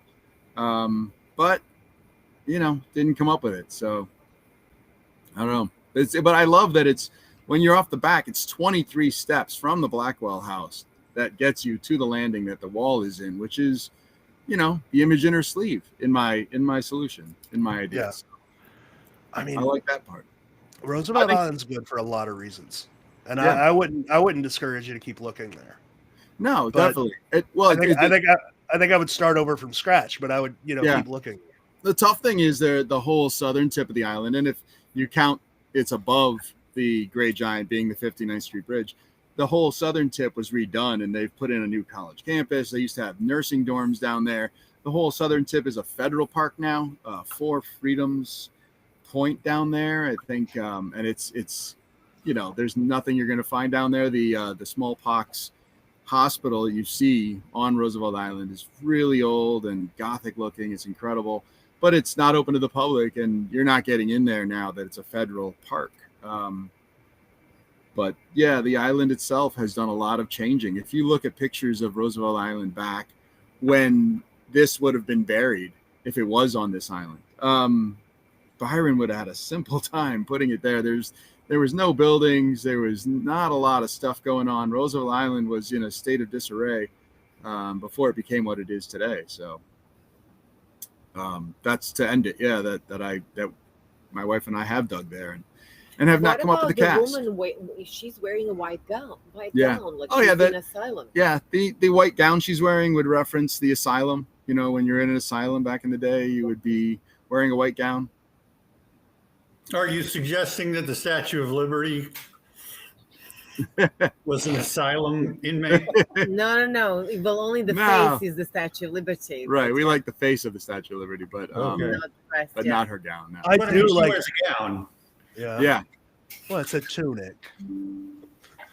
Yeah. I mean, I'll commend you for digging, especially for working with them, because that's the hardest part for searchers. Finding somebody that'll listen and then digging. So you did it right, and I'll commend you for that, man. That's hard work just by itself. Exactly. My wife and I you have to say thank you first, because she's like, you know, commending us. No, it's fine. There's no reason to thank me. I'm just listen. No. I love that. I have to say we that like was hard work, babe. There's a group of people who run Roosevelt Island, and we like stalk them. Watch their board meetings. You know, it was during the pandemic, and we're online, details. Okay, come on. Online listening to their and we could drop comments in, and we'd be like, "Hey, we want to dig a treasure hunt on your island." And meanwhile, the other people are like, "I want to fix the roof of this building. I want to fix the sidewalk." Or like, "I want to dig a hole." You know. Well, I mean, I think it's a good example for other searchers that if you're not crazy and you're just, you know, respectful people who approach others. Yeah. You know, like you can get things done. You don't have to be that asshole out in the park in the middle of the night just destroying it. Yeah. Joe was saying he's going to dig in a few weeks, and I love that he met a guy, talked to him. I caught a guy who was his last day in the committee, and I showed him the solution, and he goes, "Hey, it's my it's my pleasure to make the last official act I do as a member of this committee, giving you permission to dig." And I was so blown away, and met other people there and worked with them, and just props to them. Someone from their committee was sort of like chaperoning us the whole time, so props to her for coming out and like hanging out all day while we were there. And the grounds people giving us a shovel one time. I've just really enjoyed getting to know Roosevelt Island. The history, looking up literature, the paintings, the things that Byron wanted you to do with this hunt, to get boots on the ground, to go out and look at the city, to look into different things and research people, finding out about Teddy Roosevelt. He was the coolest president, man. He was a really cool guy. So yeah, it's been a great time, a great fun thing to do. Yeah, cool. Yeah. Matt, I think we should institute a new rule. Anytime there's a PowerPoint where someone says they want us to be very critical, we should stop them every slide. Because there were so many things that we just like glossed over. Into 3 or 4 hour Sunday fun days, you can do that. Yeah. Once I got going, it's hard to stop. No, it's fine. Like, I enjoyed it. You did a good job, and it's it takes guts to come on in front of the group and talk about your ideas, especially to ask two people like, be critical. That takes guts. Oh yeah, I want to throw in that I recently posted that I want to put a group dig together, because I don't think that small wall is done yet, and I would love to have. I thought it'd be kind of cool if we had a community of people come down to dig. I'd have to, see about getting a third time permit or chance to go dig again.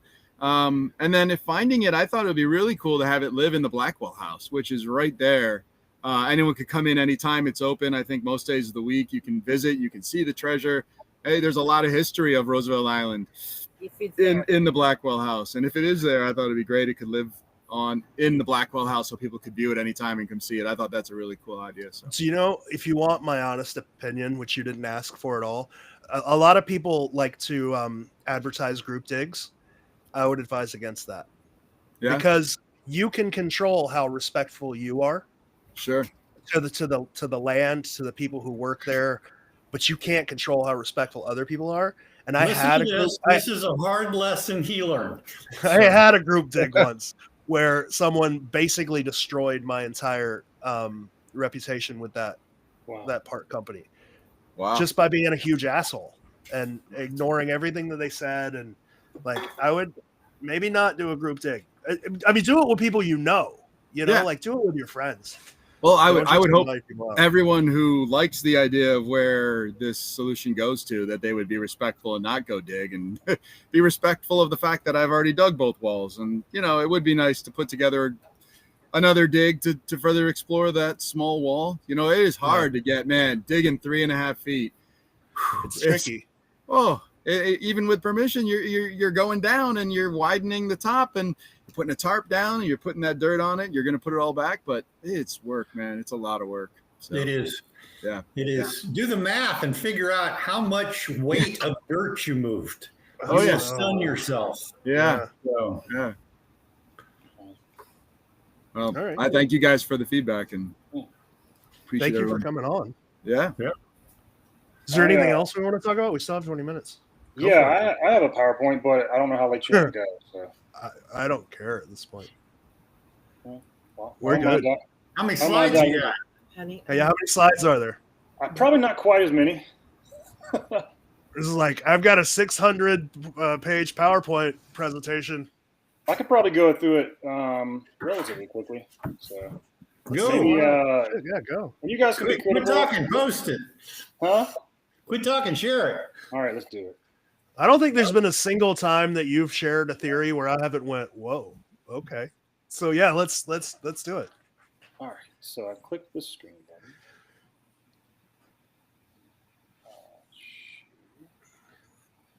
Can you see me? Not yet. It's a little button that looks like a monitor. Yeah. The camera's pointing at it. Okay, let's try again. Come on, now. Nope. Well, I'm pressing it. What about this? It's funny because we did this earlier. Oh, there we go. There we go. Whoa. Yay. It's like a magic mirror. Yep. All right. Let's not do that. Stop sharing. Let's share a different button.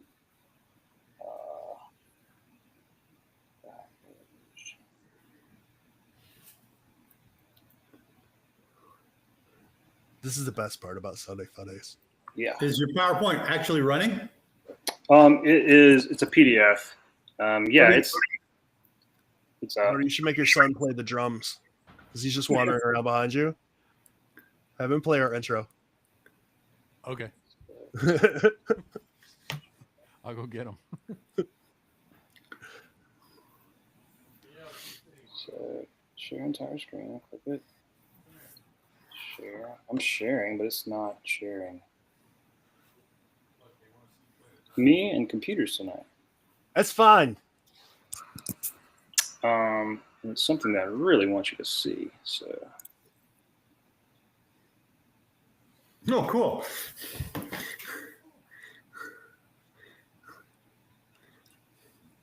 So let's doing that again. Can you see that, or is it still like a mirror? Mirror. Oh, gosh. How do I fix it, George? Just minimize the one screen and bring up, like when you go to mirror, minimize that screen and bring up your PowerPoint. Because I think it's just showing your desktop. Wait. Is that better? Nope. It's a really cool effect, though. Yeah, it's awesome.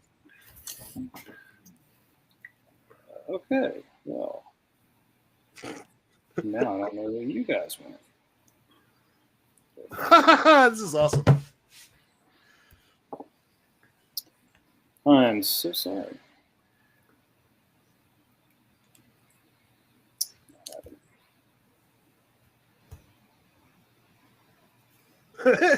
Rob Caragulio wants you to also do an OS update, and Brian Cardwell asks if you're running 2 monitors. I'm not. I wish I was.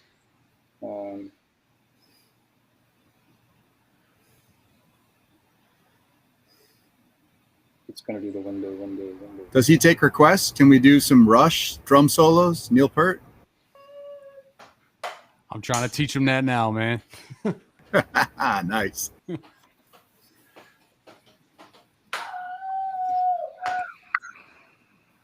I'm sorry, guys. Might have to work it out another time. That's all right. Do you want to just talk about it? I can talk about it. Yeah, I can talk about it. It's not going to have its full impact, but I can talk about it. Let me stop sharing screen. Yeah, I'll talk about it. Let me pull it up now. All right, so you had asked earlier what my great giant is. My great giant is the Verrazano. The first line of the verse is in the shadow. The definition I use for shadow is a dark area or shape produced by a body coming between rays of light and a surface. That's a pretty common definition of a shadow. So what I'm looking for is something that is in the shadow of the Verrazano. If the light source is the sun, then I'm looking somewhere around or below the Verrazano Bridge. So the reason I chose the Verrazano Bridge is that it's not just that it's gray or a bridge, but there's actually a plaque right beside the Verrazano Bridge that talks about it. It says it opened in 1964, and the lower deck opened in 1969. Byron would have been a preteen around this time, and it talks about it being the longest and heaviest suspension bridge in the world at the time. It's always been battleship gray. And it's the first thing you'd see pulling into New York Harbor before you would see Statue of Liberty or before you would see Ellis Island. You would past the Verrazano Bridge.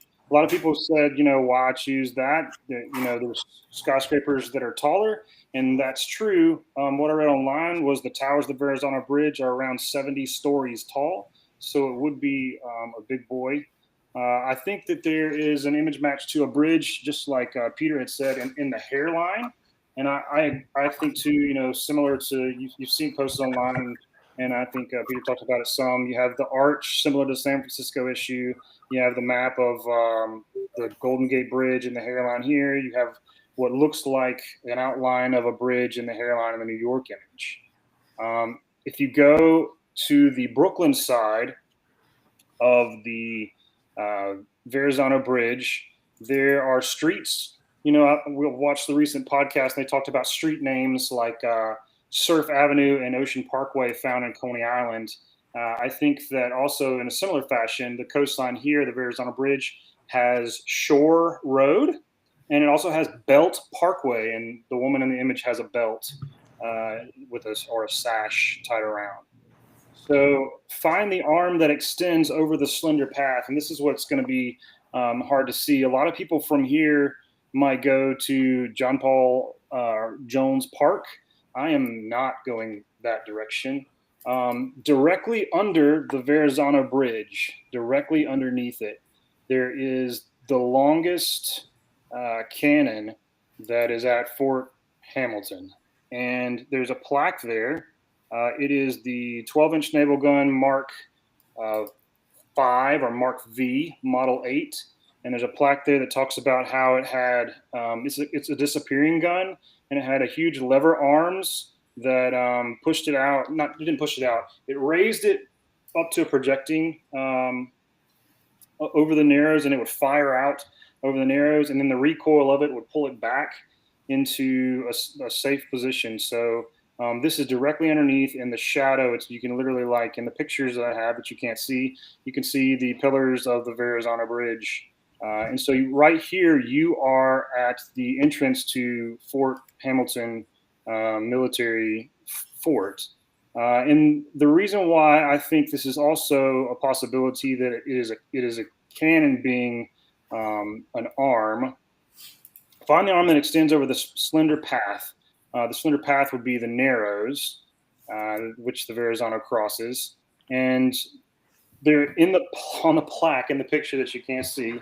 You see this cannon firing out over the Narrows. It's extending out over the Narrows, and you enter into the fort, and the emblem for the fort, which is there, is an eagle with its arms spread with the Verrazano Bridge in the background with the cannon extending out over the water. And so another reason why I believe that the arm references a cannon is the hint for Charleston.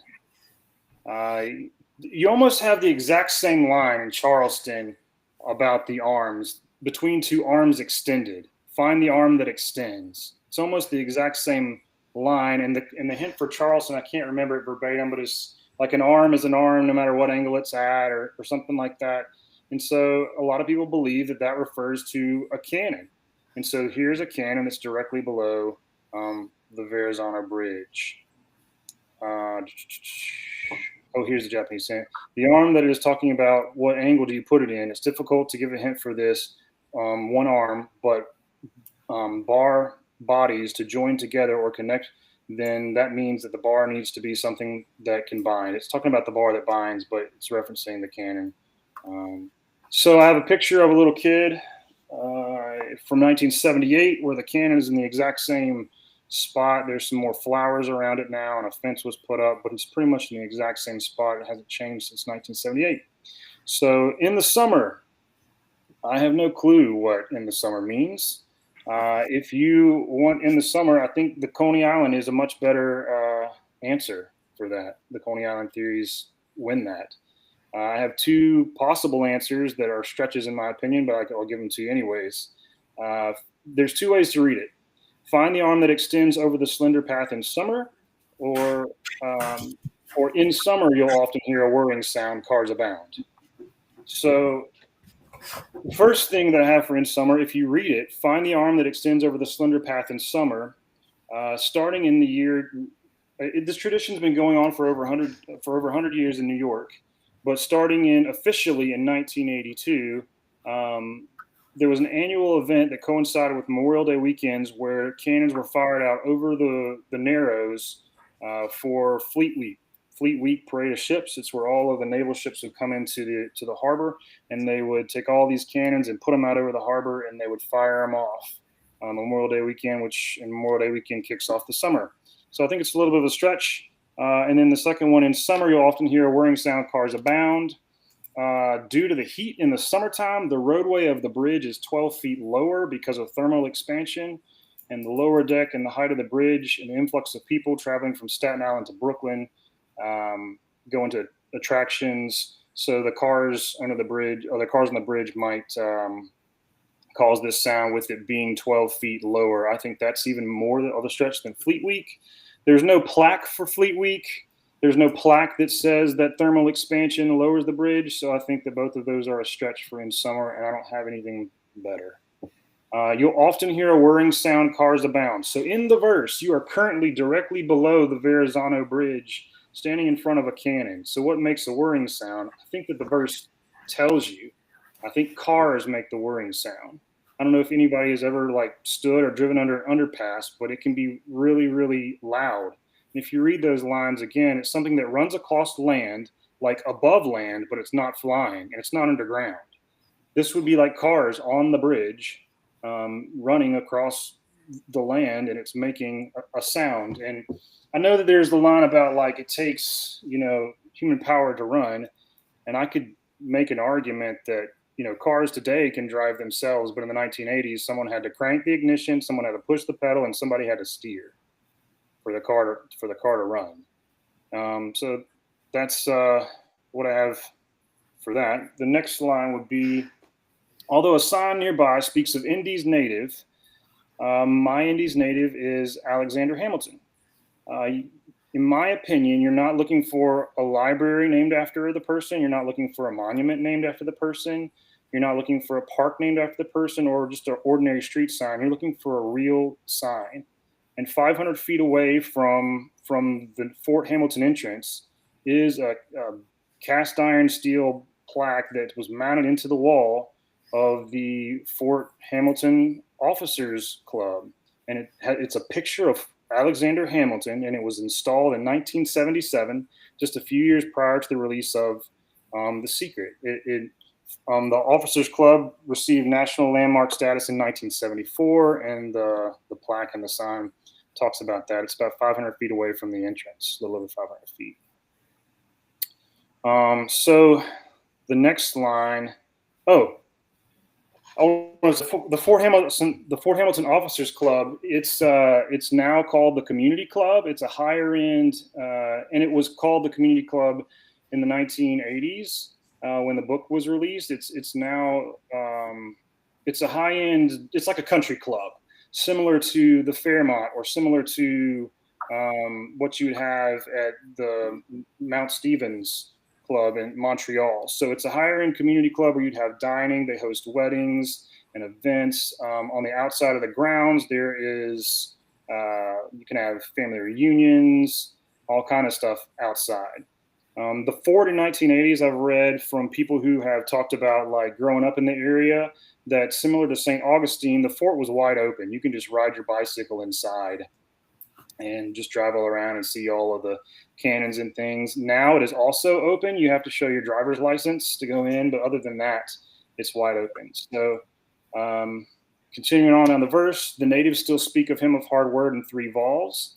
I believe this is also Alexander Hamilton. There is a quote by Alexander Hamilton that says, "Hard words are very rarely useful. Real firmness is good for everything, and strut is good for nothing." This was a quote by Alexander Hamilton, and I believe that it is included in his 3-volume The Works of Alexander Hamilton. So if you Google the works of Alexander Hamilton, it's going to come up with a lot of different publication dates and publishers.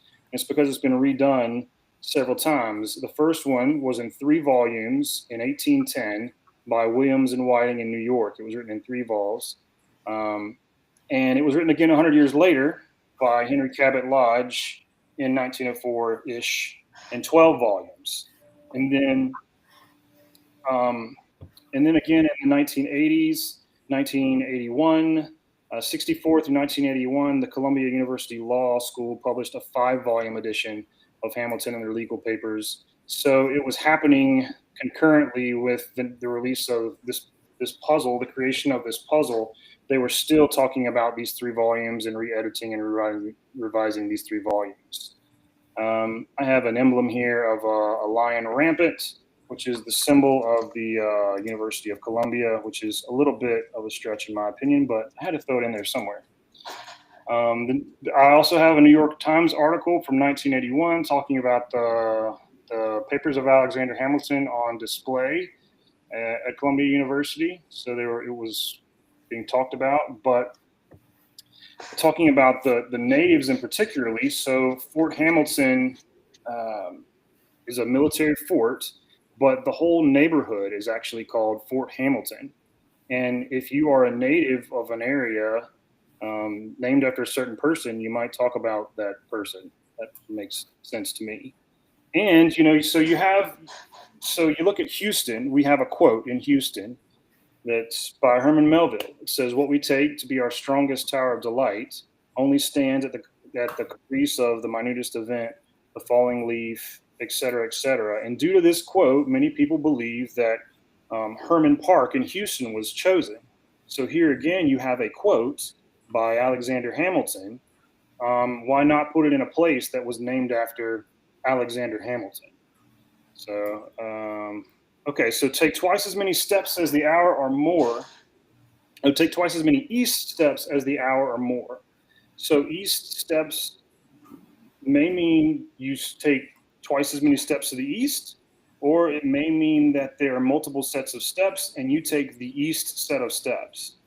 So near the Fort Hamilton sign, or near the Officers Club sign for Fort Hamilton, about 250 feet away, is the New York Harbor Defense Museum, which opened in 1980 with the pre-existing fortifications of Fort Hamilton. And the primary edifice of this fort, it's in a giant V shape. It's directly next to the Verrazano Bridge, to the right of the bridge when you're looking, or to the south of the bridge if you're looking on Google Earth. And it's in a giant V shape. In the middle of that V, there is a set of stairs. One goes to the east and one goes to the west. And I cannot tell from Google how many steps are on those stairs, but I can tell you that there are more than 18. I cannot tell you that there are 22, which would be twice as many as the hour shown in the image. So if you go up the east steps, you wind up in you rise in an elevated area, almost like it's not a planter, it's like a wall with that's vegetated below. I don't know, you'd have to see it. It's got grass below and grass above, and some, if you go to aerial photography from the 1967-ish, there's some aerial photography out there. There's no vegetation. And then in 1980, there's some freshly planted bushes. If you look down, which you can look down now since you have been elevated 22 steps, you can possibly see simple roots in Rhapsodic Man soil. So most people agree that Rhapsodic Man stands for George Gershwin Rhapsody in Blue. And so I think, and this is something that I had come up that I thought about, it's kind of a revelation that was kind of dumb, like a dumb revelation. So you have and I think it's good to talk about, you have the onion domes in the image. And what occurred to me is that, and this is obvious, but JJP did not paint those. And so if he did not paint those, then it's not a JJP clue. And if it's not a JJP clue, then Byron didn't take a photograph of that and give it to JJP to paint. So there's a possibility that onion domes are not something you would find contextually near the little dig spots. You might not find onion domes in the area because it's not like a photo that was taken that was given to JJP of something to paint in the area. And it's also not going to be some pop culture reference that JJP might have included in his image. So these onion domes possibly refer to something in the verse. And the only thing I can think in the verse that the onion domes would refer to is that they're blue, right? And so you have George Gershwin, who was Orthodox Russian Jew, and then you have an Orthodox Russian church, blue. So I think it's a tie to George Gershwin, and I think it's Brooklyn. He was born and raised in Brooklyn, so where you are is just in Brooklyn over the Verrazano Bridge.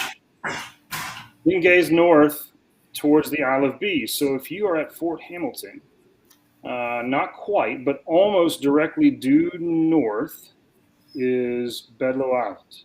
It's a lot more north than Coney. If you're on Coney, and you can't say the same for Manhattan or some of the other boroughs, that Bedloe Island could be your Isle of Bee. But you can say that about Coney Island, but it's more like northwest. But this is like almost due north of Fort Hamilton is Bedloe Island. And of course, Bedloe Island was named Bedloe Island. When was it? Like the 60s? Or it was sometime that the people who were reading this book in 1980 would know Bedloe Island as Bedloe Island instead of Liberty Island. And of course, the image matches to Bedloe Island are obvious with the Statue of Liberty. It's a visual clue. I was going to say too, so something that I think that most theories need to contain is a bridge. Like, I think that the hairline of the woman in the image, it clearly looks like a bridge to me, and I would hope that most people's theories would include some form of bridge. And that brings me, you talked about tying in the tribute in some kind of way. And so when Kit was painting the tribute, he released an image of the New York painting.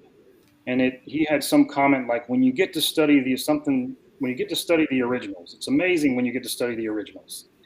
And so looking at the tribute painting, that there's one specific tribute quality that stands out to me, and it is the bottom outline of the dress in the tribute painting. It's not like an image match or anything, but it's the same concept where it is it's floating or it's standing above. And if you look at just the woman in the image, she's literally standing or floating above the water. And how else do you do that? You'd be on a boat, but it would make more sense to me that you would be on a bridge. So go into the tribute verse, you have a line like cross four spans. Spans could possibly be bridges. And so I think there's some connections there with that. And so my dig spot would be on the V fortification in the park in Fort Hamilton Park. So that's my theory, and I wish that I'll try to post it online, and I wish that you guys could see it. So, yeah. All right, we're running out of time, but I want to take 5 minutes and do mine. Sure. Okay. All right. So let me see here. Wait a second. So actually, this has actually been posted on Facebook in 2008, and nobody liked it, but I'm sticking with it. Go for it. So let's see. Where is my...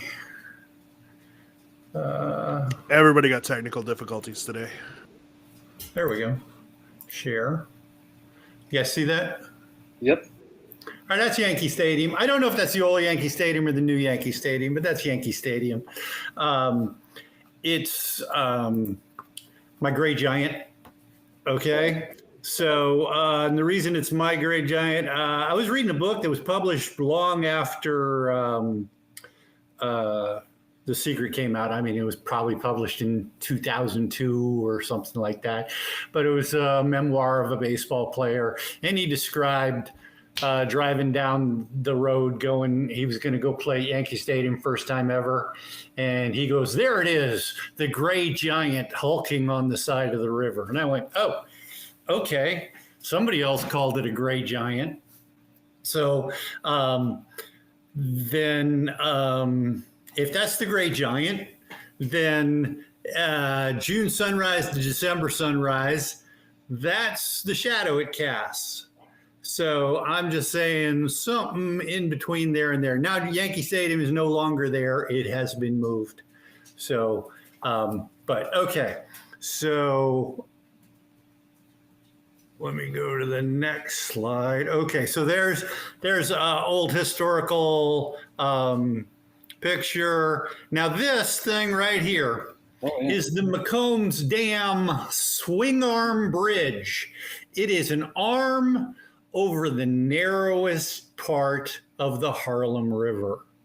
So now I grew up in Oakland. Whenever the Oakland A's hit a home run, they fired off fireworks. Didn't matter where you were, you could hear the fireworks going off all over. It was the sound of summer in Oakland. Okay. New York Yankees at the time, whenever they would hit a home run, would play an air raid siren. So you'd hear a whirring sound often in summer because the Yankees were hitting home runs. Okay, so now let me stop that share and just say on the window there. Okay, on the Macomb Dam swing arm bridge, there's a statue, and it's an eagle. And it's a weird ass looking eagle. And if you can, I mean, I'm taking this from Google. I took it this evening from Google Street View. But there is a better view of it where it actually, if you ignore the wing on the right, looks like the eagle in the picture. Okay, just throwing that out there. Okay. So close that window, go back to my PowerPoint or my, okay, this one.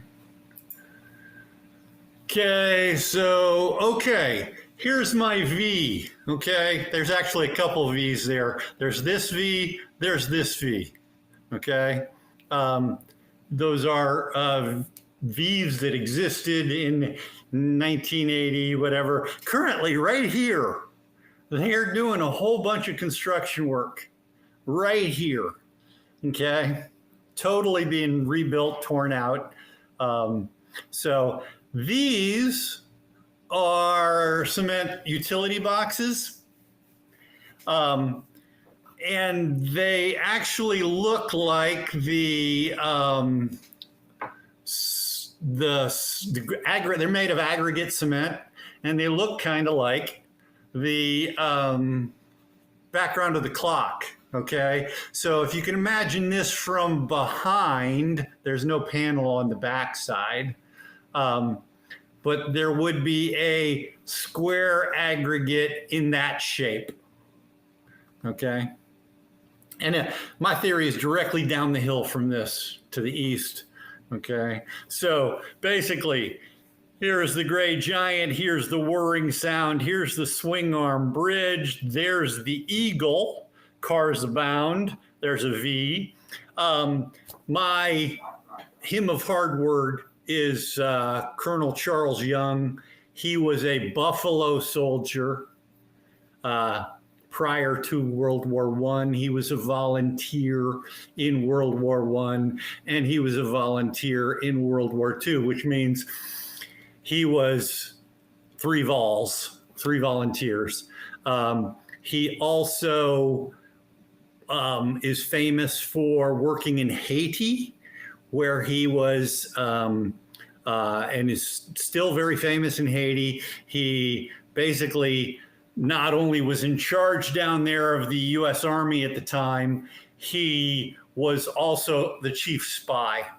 Hard words is French for mot difficile, which is also another word for code, secret codes. So he was famous for sending, he's got several books written about him, about the work he did in Haiti. And so why Charles Young? The Japan Clue says, help me with that. The Japan Clue says wordplay starts with chicken. Okay. My theory here is the translator was looking at his notes from 10 years ago, and he was translating the preposition wrong. It is very difficult to get prepositions in Japanese translated back and forth to English. So you would actually use the same characters for start of chicken as you would starts with chicken. And therefore, my start of chicken is a spring chicken or a young chicken. So that's how I get to Charles Young. Rhapsodic Man Soil, it is, I have a whole path of how you get to this place, and it goes right by Gershwin's house to get there. It goes by Trinity Cemetery, which is the shape of a rectangle. You also go by the Bank of Scotland, which always has the flag with the rampant lion flying on it. That's all down this road right here. But anyway, that's my spot is basically right there. Let me see. Yeah, right here's the concrete thing. There's my spot right there. It fits. You can't, the 23 steps kind of thing. You have to stop. There's a wall in front of you. So if you're taking long or short steps, it works absolutely fine. That direction is east. You can look from that spot north to the island under the swing arm bridge. There's a little island right there that the swing arm bridge sits on. So anyway, that's my spot. I would encourage anybody to go dig it for me. I've asked 7 or 8 people to go dig it. Nobody's actually gone to go dig it.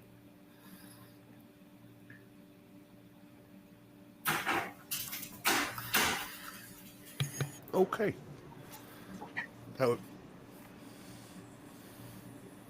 Y'all mind Was there any my spot real quick? It'll be Right, like go for 30 it. seconds. Yeah. All right, so real quick, I'm in Brooklyn, in Brownsville, which was about 85% Russian Orthodox Jews, and I am at Livonia Park in Brownsville in Brooklyn. I don't have like all the information that you guys have, but I was just kind of like researching parks around that area, and I'm gonna try and screen share real quick.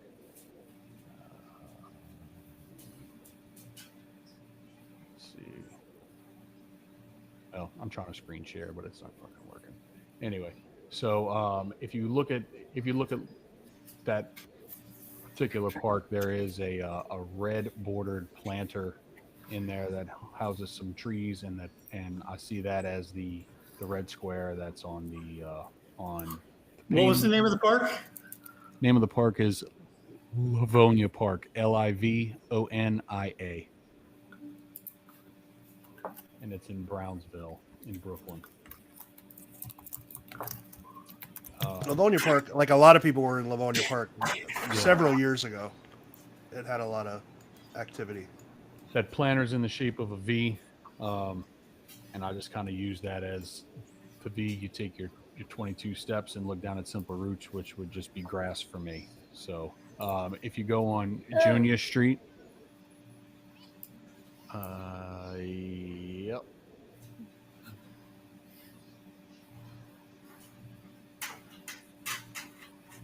Can you zoom in on that or like get to ground level for that Junior Street. Here? Yeah, like yep, like right there. All right, so turn to your left. All right, move up the street a bit, heading towards that green truck. All right, now turn to your right. Yeah, there's that planter right there. So that kind of caught my eye, and it's in the shape of a V. So I just start at the center of that V, walk 22 steps, look down at grass, and stick a probe in the ground. I went to New York. I had ambitions to go there and try and probe and dig, but I ended up getting drunk and didn't wake up in time to make it. So, you know, shit happens. Damn. So yeah, that's getting gas because you went and partied, man.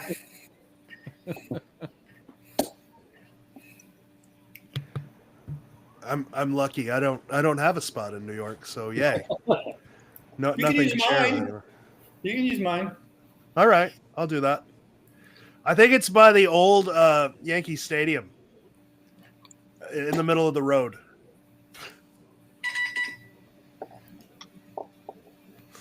All right, we've gone for 2.5 hours. Are we good? Because I'm still sick and I want to go to bed. Yeah. Thanks everybody. I mean, and George, real thanks to you for running this every Sunday. Dude, thank you for coming on and sharing. Like, I know it takes guts, dude. It really does. But it helps the community. Like, I feel like even just bullshitting about ideas, I think it helps get people thinking, you know? Mm-hmm.